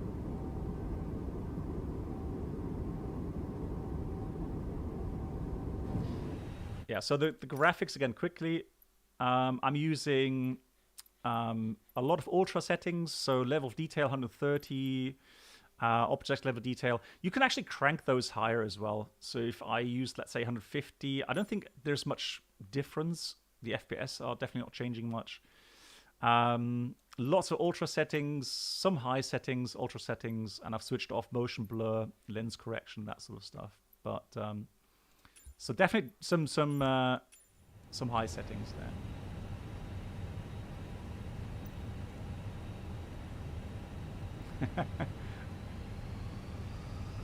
No, so Brennel, that's a good thing. So that's something I was worried about as well. So I thought, well, if it's synthetically generated, will it actually make your sim, you know, stuttery? But I can say, and if you saw that here on my screen live, it is extremely smooth. And that's the exciting thing, really. Now, if that weren't the case, I would be really upset.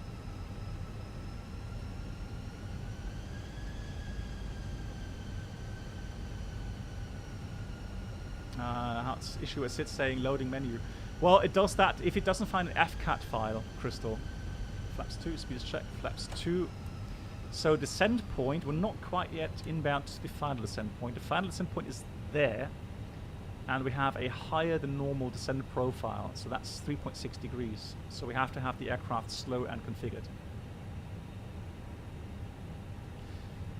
Exactly. So TV Benjo, the frame generation is a 4000 series graphics card. And yeah.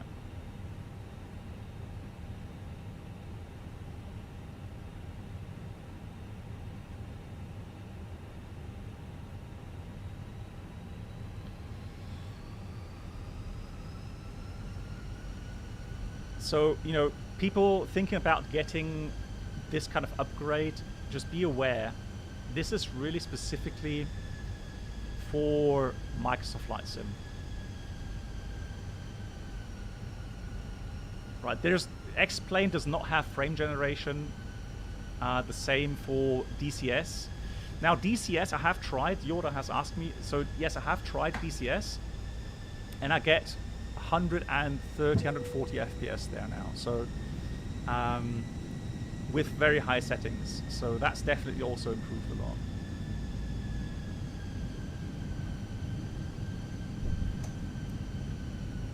Now, having cranked up the settings to, you know, ultra, this is actually really insane. The visuals on my monitor here are absolutely fantastic. So we've got approach nav, final blue. Missed approach will be 3000. Flaps full. Speed is checked and flaps full.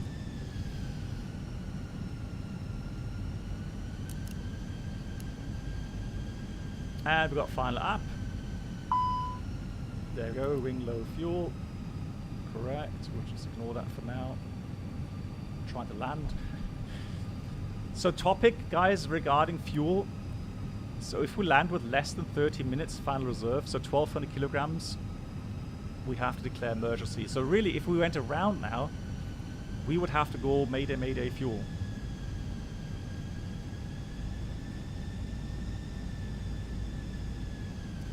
Yeah, the temps are fine because I have undervolted terrain ahead. Disregard the CPU, so it's 60 degrees on the CPU right now, and the GPU values. Actually, let me get that there. So these are the GPU values. 200 watts power draw. Temperatures around 53 degrees. Terrain ahead. All right, let's. Terrain ahead.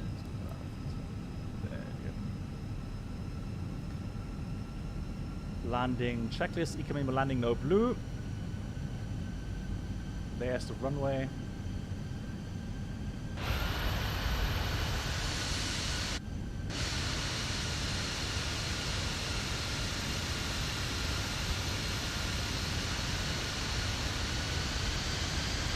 So it's a shame that he doesn't, so when you stream, unfortunately, it does not transport that smoothness that I have on the monitor to the streaming OBS. So OBS does not have the same decoder and the same abilities as your monitor. There we go, look at that. Too red, too white, right in the money.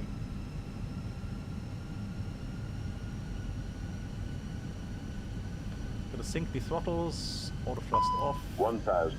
1000's checked. Coming around the corner. Oh, beautiful. Look at that. Right in the money. Love it. Now that's how pros do it. Manual flight. That's how pros do it. Well, the autopilot did most of the things, so got a bit of tailwind actually. Auto brakes. So we're going to go with flight directors off, bird on. 100 above. Behind the speed here. Minimum. Continue. 500. Now a bit of downdraft here. Finally. 400.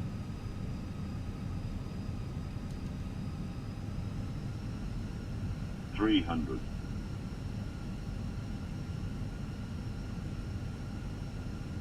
200.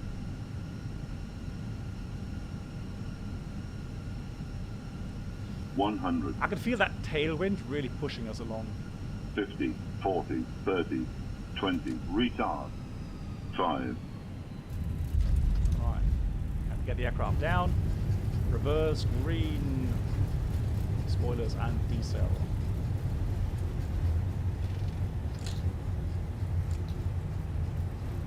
And the brakes. Yeah, look at that, starting to rain.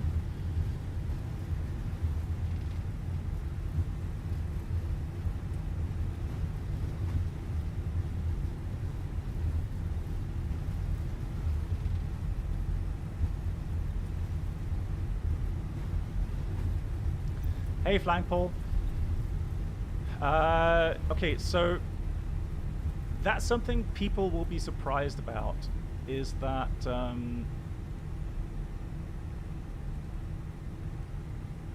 so DLSS, Paul, has nothing to do really with the frame generation.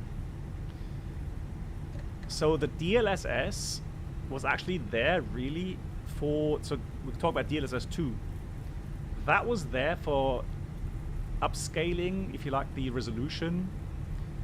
And that's my understanding. That has nothing to do with the frame generation that we have now with DLSS 3.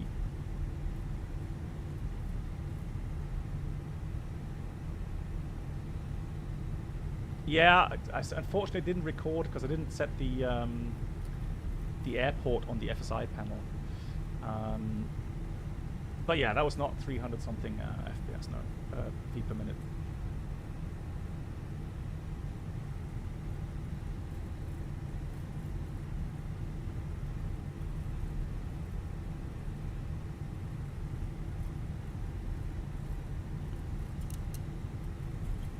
Right, APU is already running.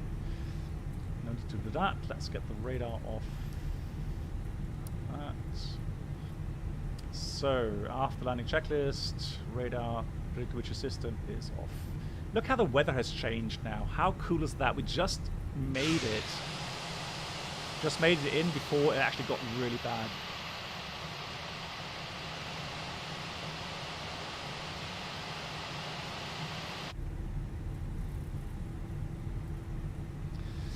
Yeah, single engine taxiing, normally you wait for 3 minutes until you have the thermal stabilization. Now the APU is already running.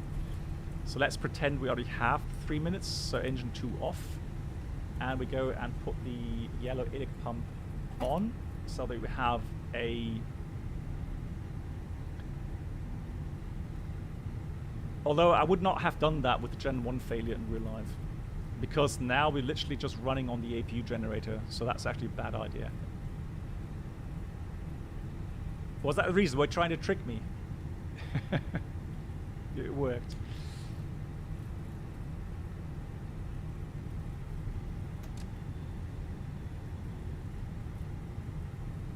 No, so I'll talk about that again after we've shut down. A little bit of lag there.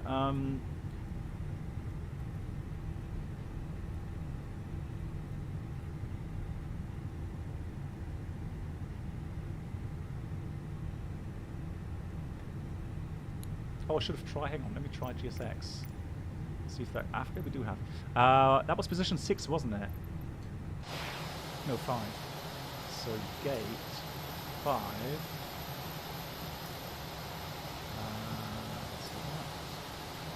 Perfect. Right, there we go. So now we've got a marsh line. Perfect.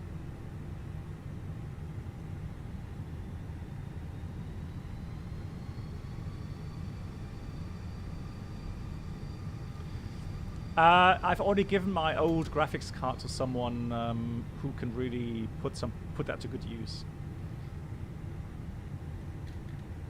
So it's not. I didn't sell it. It was gifted. Oh, there's a little lag again. Interesting. There we go. Right. So parking brake on. Then we want to have the ilic pump off, obviously, lead on.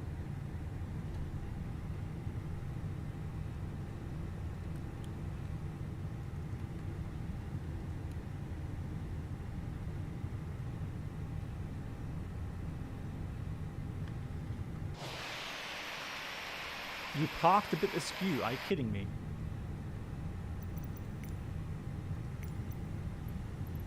The boarding requested. There we go.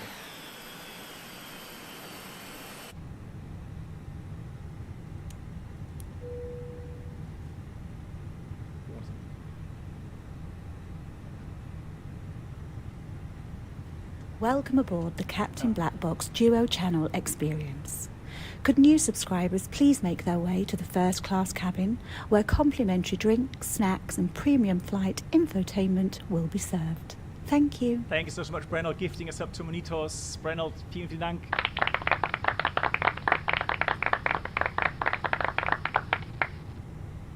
Okay, so let me explain that again to you then. So with the 4000 series graphics card. Welcome aboard the Captain Black Box Twitch channel subscriber experience. Could new subscribers please make your way to the first class cabin, where complimentary drinks, snacks and premium flight entertainment will be served. Thank you. Big thank you to Tom as well, coming in with 23 months here on Twitch. Thank you so much, Tom. I hope you're doing well.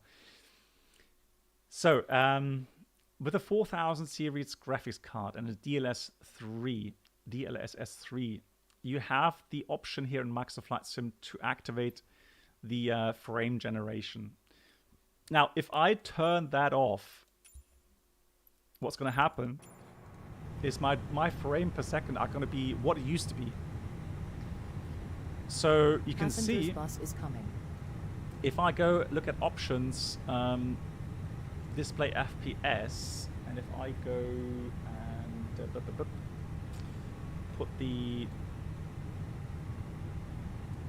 put that there, now you can see the FPS are shown by Reaver Tuner. So I installed MSI Afterburner and the Reaver Tuner statistics server that comes with it. So that way you can actually show your FPS here as well. Now, so as you can see, it's limited by the main thread. So it's limited by the CPU. Right. So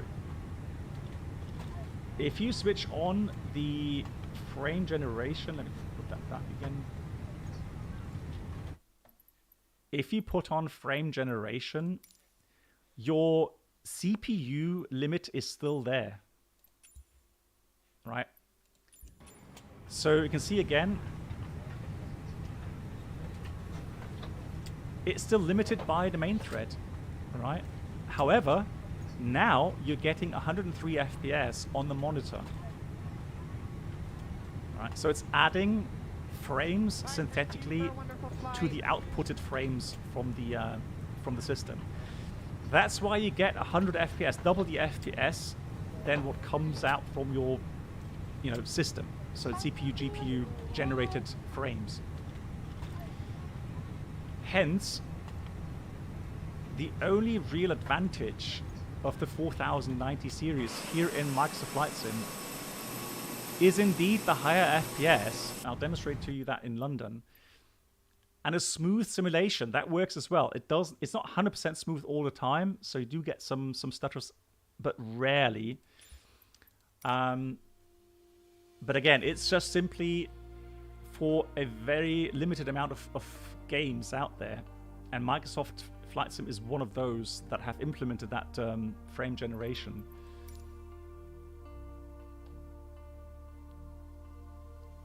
Yes, FL Wave, I need to see how I can do that.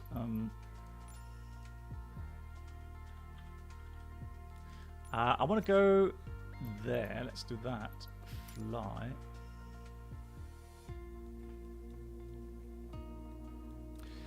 How is it in, what was somebody asking, how's it in P3D? In P3D, because of the CPU that has got better and the GPU as well, I am getting more than 60 FPS now in P3D. So there has been some improvement as well. I'll show you that next week. We'll take up the FS Labs again. So here we are, same settings. Same settings in Heathrow. And we're currently producing, let's just stabilize everything, about 90 FPS.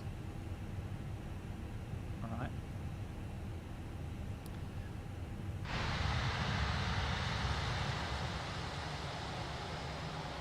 So outside view, above 100 FPS.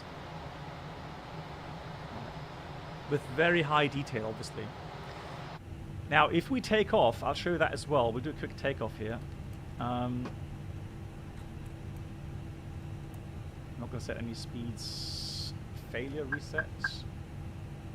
Hope they are.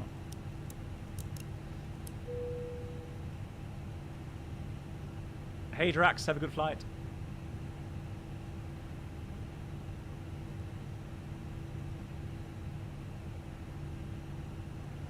All right, we'll do a quick visual pattern then here in London. I mean, again, I'm happy to show you guys. I'm not advertising for NVIDIA or anything like that. I'm telling you guys this is a very expensive way to get these kind of FPS, right?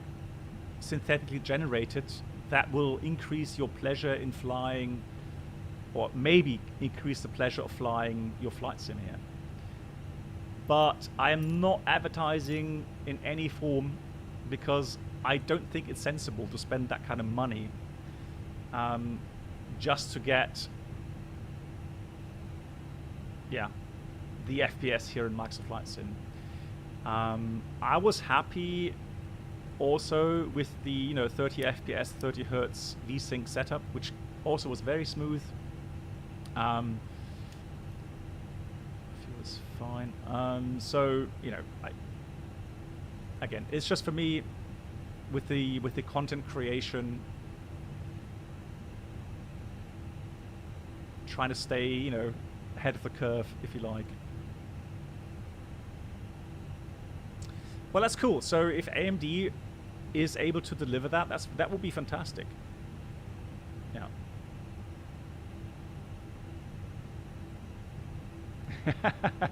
Yeah, buddy.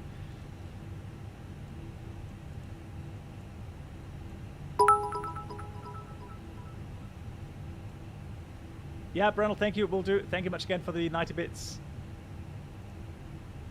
Right. So we'll do a right-hand pattern. So that's 55 and 30, let's say. So let's go Echo Golf Lima Lima, Echo Golf Lima Lima, GG. Let's do 3,000 feet then. 55, 30. There we go. And the rest we can do later.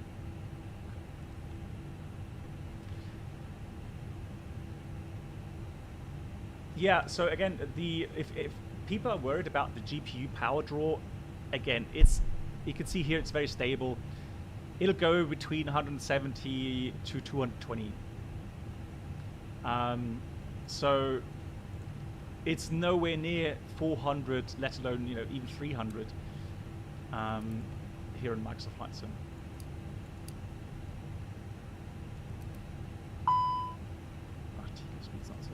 All right, we'll do it.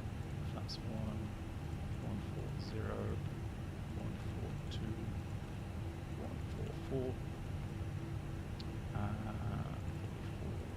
There we go. Hope you're happy now. Yes. Yeah, but Cloak on, it comes at the, well, I wouldn't say cost, but I have undervolted the CPU and unvolted the GPU.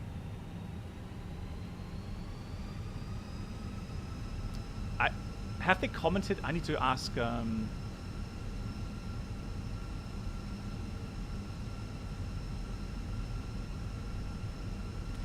Cyanide, if they plan to get rid of that chopped position now. Right, so 70. 75 FPS, somewhere in that region. And here in London, it's not 100% smooth. So that's something I noticed, although it's quite alright at the moment.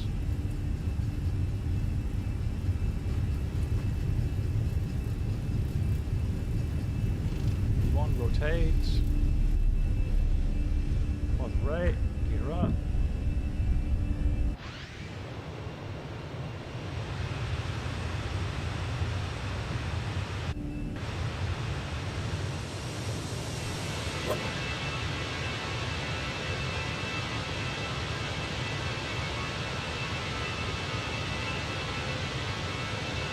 So that's, for me, that's about 90% smooth. There is some smaller lags, but nothing major. Still very enjoyable, 95 FPS. Right, manual thrust, manual flight. Let's put the bird on.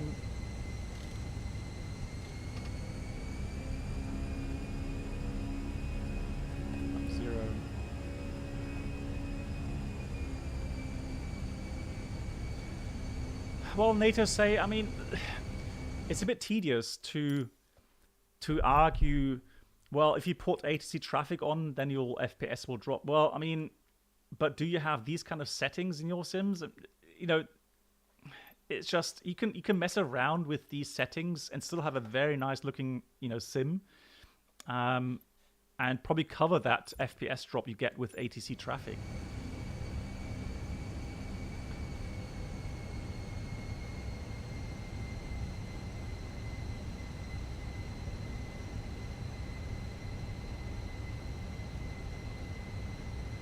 So 90 FPS, for me, nice and smooth.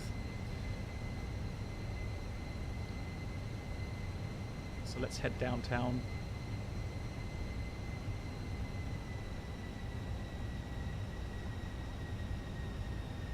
Yeah. So, I don't know, people will say, I think a lot of people will say, you know what? I'm happy with the setup that I have. I don't see a point in spending, you know, 2,000 plus euros just for a new graphics card, and I totally understand that.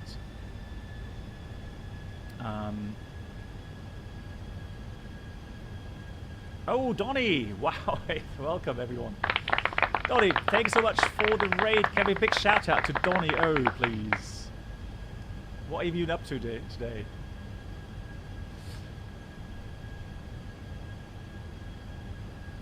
Yeah, so we're talking big time about the 4090 RTX. We talk about frame generation.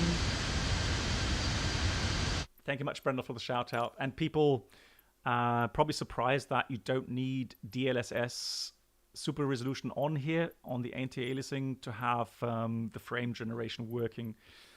So that's something I was surprised to see actually. And like I said, you get, you know, the added frames giving you somewhere between 90 to 100 FPS in London with almost ultra settings all along.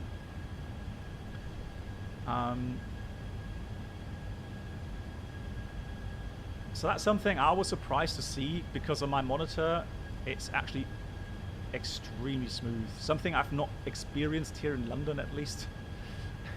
So that is nice, but also being somewhat critical about, you know, the expense that comes with it. You know, 2,000 plus euros just for the graphics card is just, you know, mind-boggling. Or if you use a 4080, it's still about what, 1,700 euros. That's a lot of money just to have those, you know, those FPS. Well, I used the RAM I had from my older rig. That was DDR5 already had on my previous build. So I upgraded the CPU to 13900. I upgraded the GPU. I've bought a new PSU, 1200 watts. And I have bought a new cooler, a water cooler, all in one. So here are the specs if you're interested. So that's the Corsair IQ H150 water cooler. And so that would cost, so if you add the 750, let's say, for the CPU, the motherboard was about 300. So all in all, it was a bit over 3,000 euros just for that.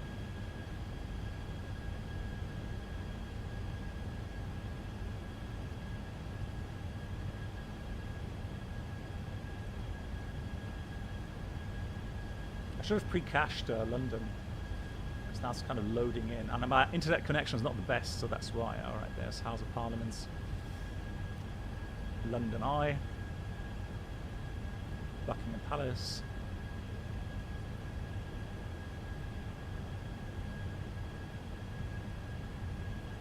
No, here I'm on Windows 11 with Microsoft.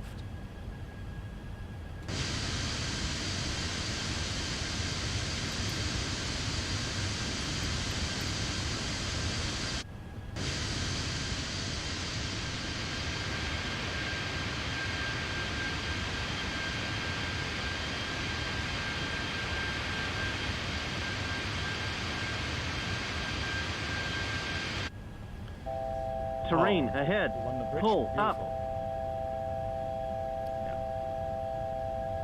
Yeah. Terrain ahead. Pull up.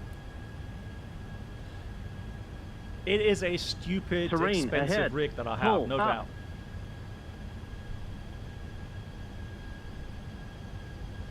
Yeah, I'm using Rex Echo Seasons, yeah.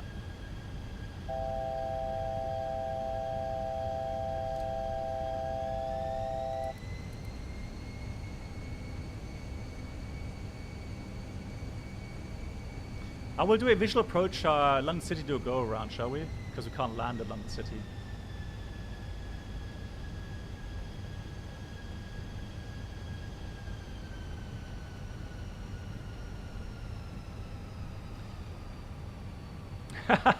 Oh, John, I know. Let's do a touch and go then, alright? We'll do a touch and go, because somebody wants to see the landing in Heathrow because of the FPS.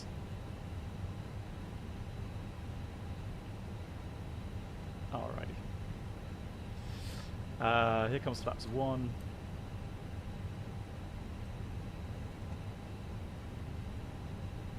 So what's green dot?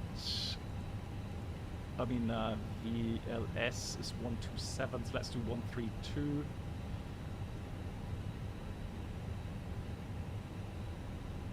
I did a flight from San Sebastian to Figures private jet. Nice. That's the important thing, guys. The important thing is that you enjoy your flight sim.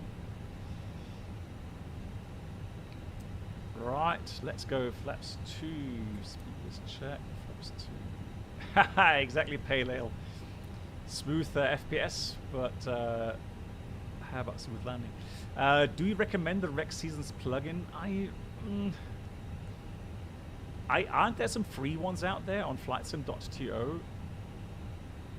Because quite honestly, I don't know exactly how much it costs right now, but it's literally just there to manipulate the trees.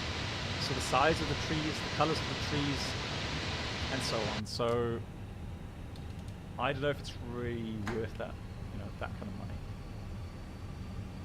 money. Right, gears coming down.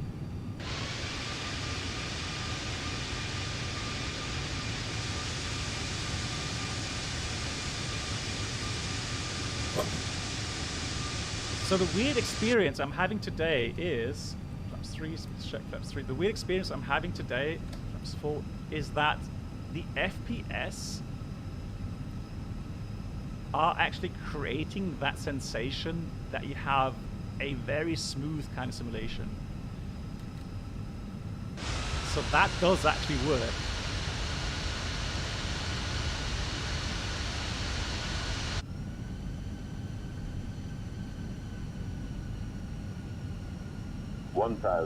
Let's check. What do you think about the Gemini Jets airplane models? I've not tried them. Oh really, Nanak? So even though you have fiber connection, it doesn't load faster. Oh, that's weird.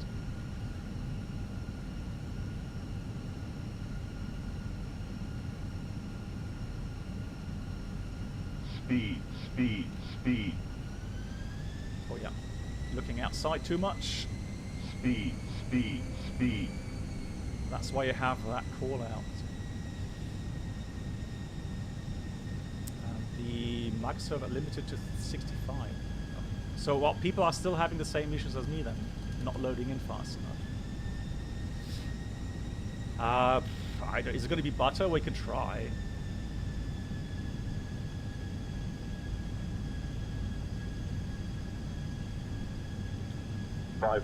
But then again, I mean, we're doing a touch and go.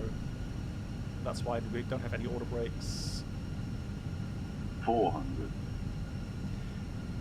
Now, London City, guys, you know how your FPS and your experience is regarding, you know, lags, stutters. There's only very occasional smaller lags, but all in all, on my monitor, it's very smooth.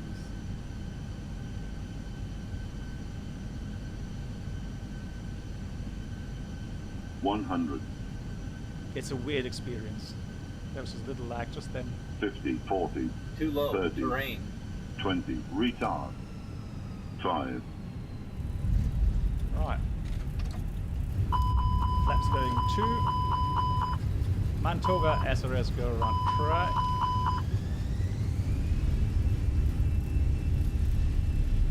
Rotate. Off we go. Pause the climb. Gear up.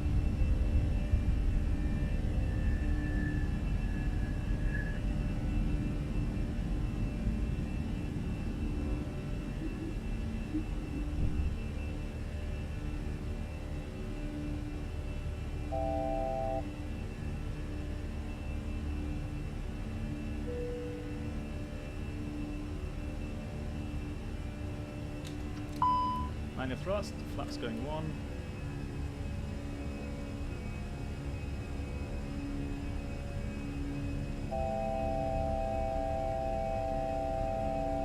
Let's go 2,000 feet to Heathrow. We'll stay at flaps 1 config. So about 60%. Should be good. Flight directors off.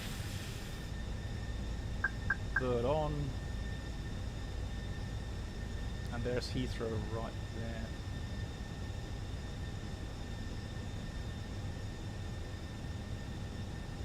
there. Velvet. That's a good one, actually. So 1013. Is it really 1013 here at Heathrow?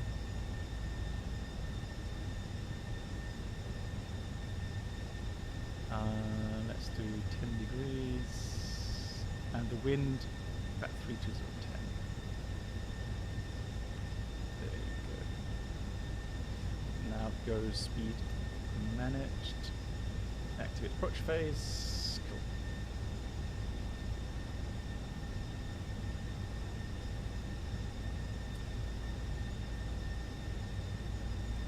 Brennelt, in a touch and go situation, you would not arm the auto brakes because those kick in way too fast and slow you down too much.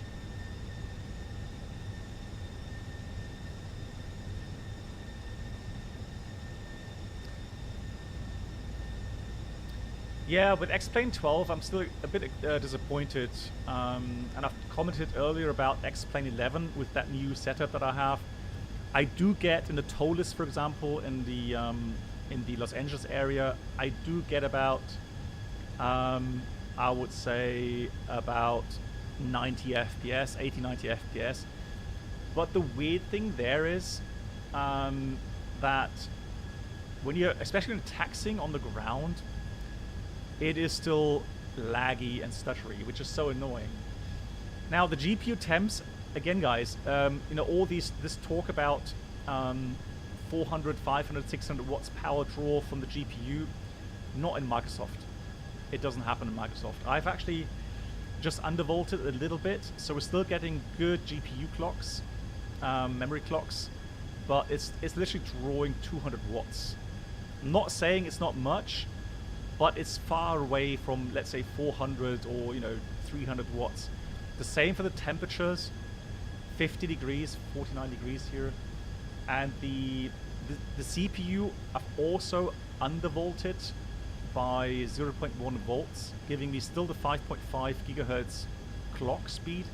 But look at the temperatures, 64 degrees right now. So absolutely in no way producing more heat than my older rig. So that has not actually gotten worse in any means.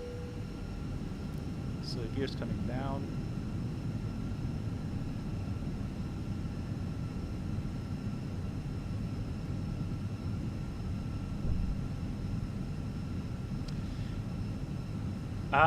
Well, at the moment, it's a real deal. Correct me if I'm wrong, but at the moment, the DLSS 3, so the frame generation, only works here in Microsoft. It doesn't work in DCS.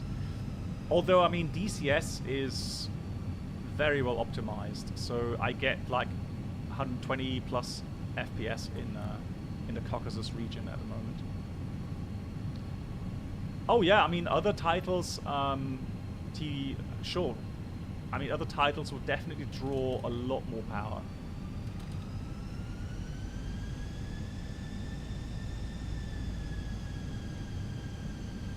Both. X-Plane 12 is actually a little bit worse than X-Plane 11. So X-Plane 11 is mostly smooth, but on the ground, while taxiing around still gives you stutters, and that's something I don't understand.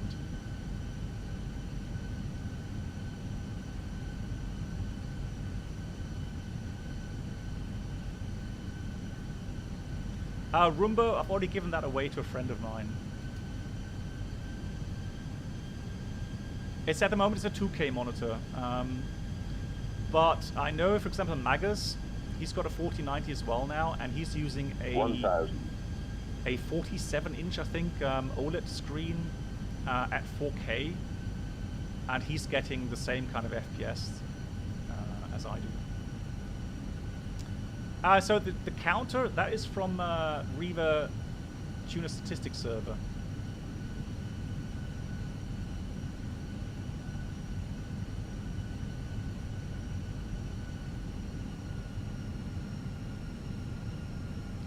Zunek, by all means, you know, do whatever you feel is correct. And I'm saying it again. I think as well the prices are nuts. 2,000 plus euros for a graphics card is just stupid. 400. Right. So unless you are, you know, like me, 300.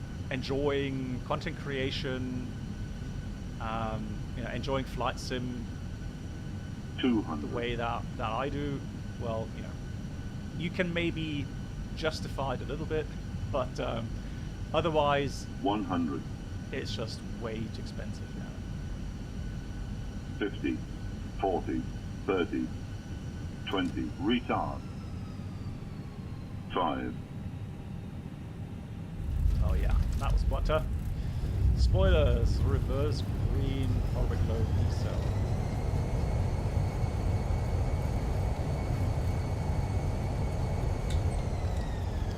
Right.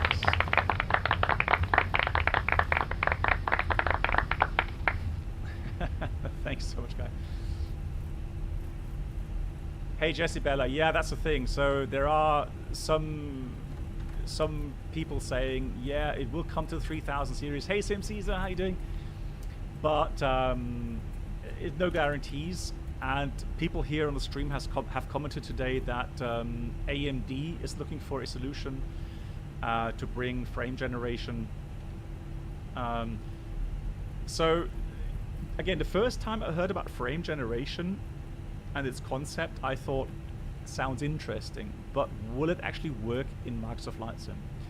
So I was skeptical, and then I heard some people who got the 4090 right from the start. I actually heard them comment on it, and I thought, well, there seems to be some truth in this.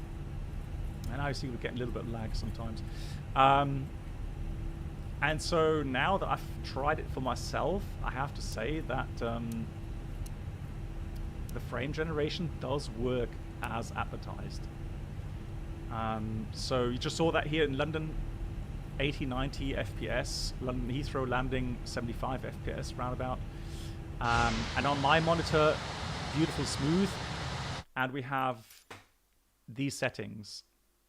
So terrain level of detail 150, ultra, trees, bushes high, object level of detail 115, mostly ultra settings. So yeah, you know, we're not joking, right? Also, we're not using DLSS, super resolution for anti-aliasing. We're actually just using what I had before, TAA. But we are using that frame generation. And for those that have just joined, yes, if you switch off frame generation, what you're going to see is what you always have had and always will have is a CPU bottleneck. So the FPS dropping now to 40 FPS, right? In the cockpit's probably even worse. There we go. And it's the same computer, right? Good night. Reynolds, Black thanks box. so much again for the support. Dankeschön, mach's gut. Have a great Sunday. So, we are, of course, limited to CPU power. So you can see that here, limited by main thread. So there has been no changes. So even with that strong, stronger CPU, that alone will not give you that much more performance. Now, if I dial down the options, let's say I'm going to use the settings that I had previously. So let's put that to 100, level of detail. That both 100. Good night, Black Jeremiah, Box. good night. So let's put these to high, for example. We'll leave the clouds on ultra though, apply and save. Go back, resume. So, yeah, a couple of more FPS, but nothing really, you know, out of the ordinary. So that's something you would be disappointed about.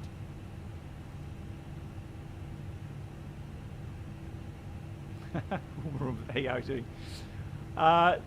So, the truth is, there's no point really in upgrading to a setup that I have if you just look for, you know, pure CPU generated FPS increases. It just does not, it will not make you happy.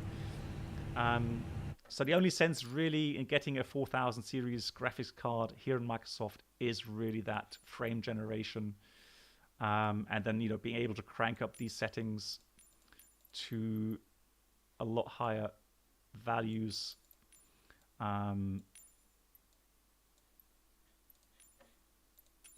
And then getting those, you know, almost double the FPS that you get otherwise. But yeah, but still, the frame generation does work nicely. Mostly smooth, even in London Heathrow. And beautiful kind of detail. Yeah, so that's fine. Snowstorm, yeah, all right. Let's go... Snow. Right, so outside, currently 100 FPS. Internally, 75, 80. Is it snowing? Can't see it. Oh, it is, yeah. There we go. So heavy snowfall. All right, heavy. Let's do that.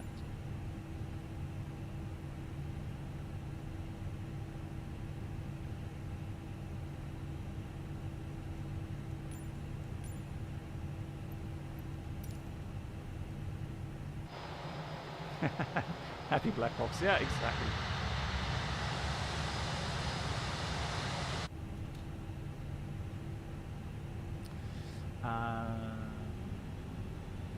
Yeah, so I can tell you, Chan, I can tell you that my frames are, I would say, maybe 5 to 10 FPS. So that's really the only increase you will get. So I'm coming from a 12900 and a 2080 Ti. London Cabo. Yeah, so even with the snowfall, you get nice, you know, 60, 70 FPS. It's smooth. No complaints. No, that's what I'm saying, Chan. That's exactly what I'm saying. People will be disappointed if they buy or invest that kind of money to get that much better CPU power. The CPU now is a 13900.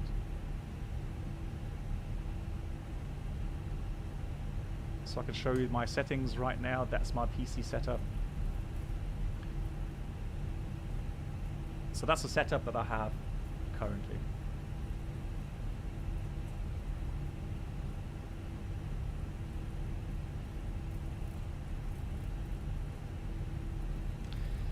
It's a beast. It's an absolute beast. However, we talk about flight simming, aren't we? Oh, you're right, Sim Caesar. Yeah, thank you very much for that. Thank you very much. Hope you're doing well, Caesar. And are you streaming tonight?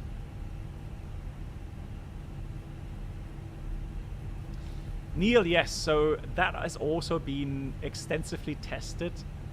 And the conclusion is that Okay, so big shout out to SimCaesar. If you do not know SimCaesar yet, please make sure to check out his channel on Twitch. He's streaming tonight.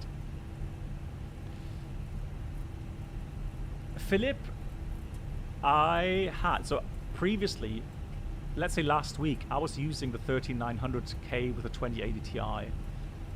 And it was alright, but I was using it with 30 Hertz, 30 FPS. And there it was really nice and smooth, very enjoyable. No, the 13900K here in Microsoft Flight Sim is not noticeably better. No, it's not. No. The only big improvement you will notice FPS-wise is with that frame generation. You can see we even get some slight lags and stutters here sometimes. So, yeah. That really is the conclusion, if you like. Another thing is, though, that's something I have not been able to try yet here in Microsoft Flight Sim because it brings my sim to crash if I use VR. However, I've tried VR in DCS with lots of higher settings and with very nice FPS, and that is actually incredible. So again, I've not tried that here in Microsoft Flight Sim yet because I haven't been able to. No, so don't, just for the CPU, no, don't upgrade. No, you'll be disappointed, I promise you. It's just the CPU, no. No, so the thing is this, guys, and that's one thing I was kind of confused about as well, because I saw a video about this DLSS thingy, right? So he was saying he's using his preferred setting would be, and he's also got a 4090. So his preferred setting would be DLSS in quality and frame generation on. Now, if you do that and you go and fly, you will see your altitude scale become blurry. The speed scale becomes blurry when it moves. Even the heading scale becomes blurry when it moves. Now look at the FPS. The FPS are not really any higher. So the curious thing is, I don't know why he didn't come to the same conclusion as me. So as far as I'm concerned, I'm going to leave that on TAA with the frame generation on. And that way, I get really nice and sharp displays. Same FPS, same smoothness, really. So,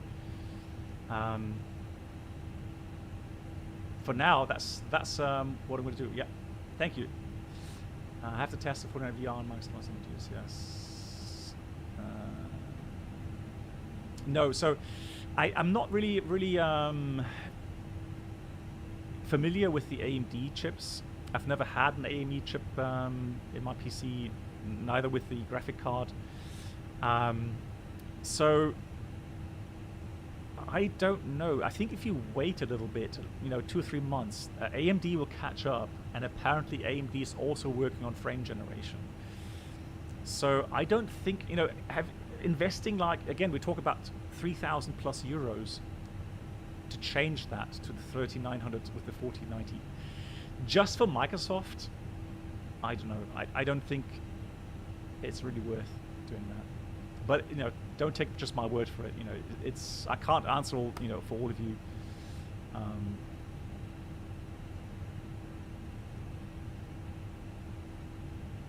No, weirdly, so Minitos, weirdly, I've got a good friend who's also very knowledgeable regarding PC. So he's got a 4K TV monitor. An OLED screen at 47-inch, and he's using 4K settings, and he's actually got anti-aliasing off. So he's using frame generation with anti-aliasing off, and he's really happy with that.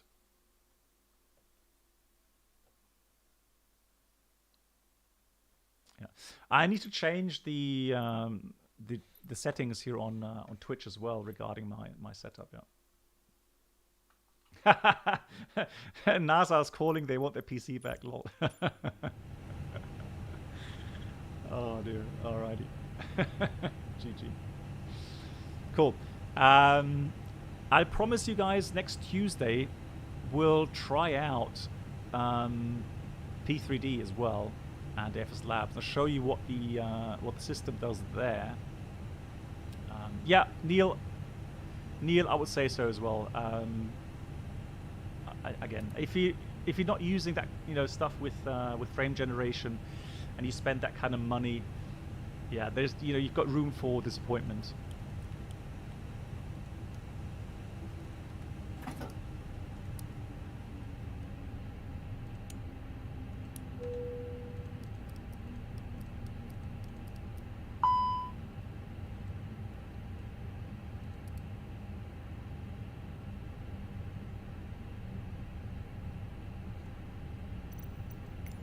P3D, what is that? I know, right?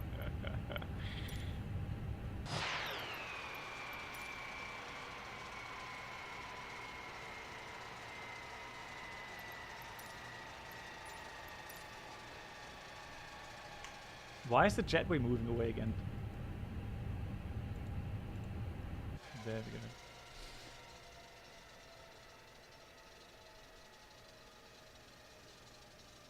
Those reflections, nice. Cool. I think I answered some questions, haven't I? Guys, thank you so much for watching. So the next regular stream will be on Tuesday. And we'll see. We'll try out the FS Ladders again and instant snow melt. Yeah, we'll see what we come up with. Also, I have holidays from end of next week onwards. And so, yeah, lots of streams coming up. Runa, thank you so much. Thank you, everyone, for your support. Thanks for all the resubs, the new members. Brennell, thank you so much for the 500 bits. And JSnap, thank you so much for the 5 gifted subs. So have a great weekend, everyone. Enjoy tomorrow, the Sunday. And I'll see you again very, very soon. Thank you so much, everyone. Good night. Football or black box? Well, there we go. Good night. Oh, it's World Cup, isn't it? When does it start? Blimey, yeah. Alrighty. Take care, everyone. Good night. Tomorrow? Okay. Well, tomorrow I'm not streaming. Good night. So all good. Black box. We're all safe. Real deal. Good night. All right. Take care, everyone.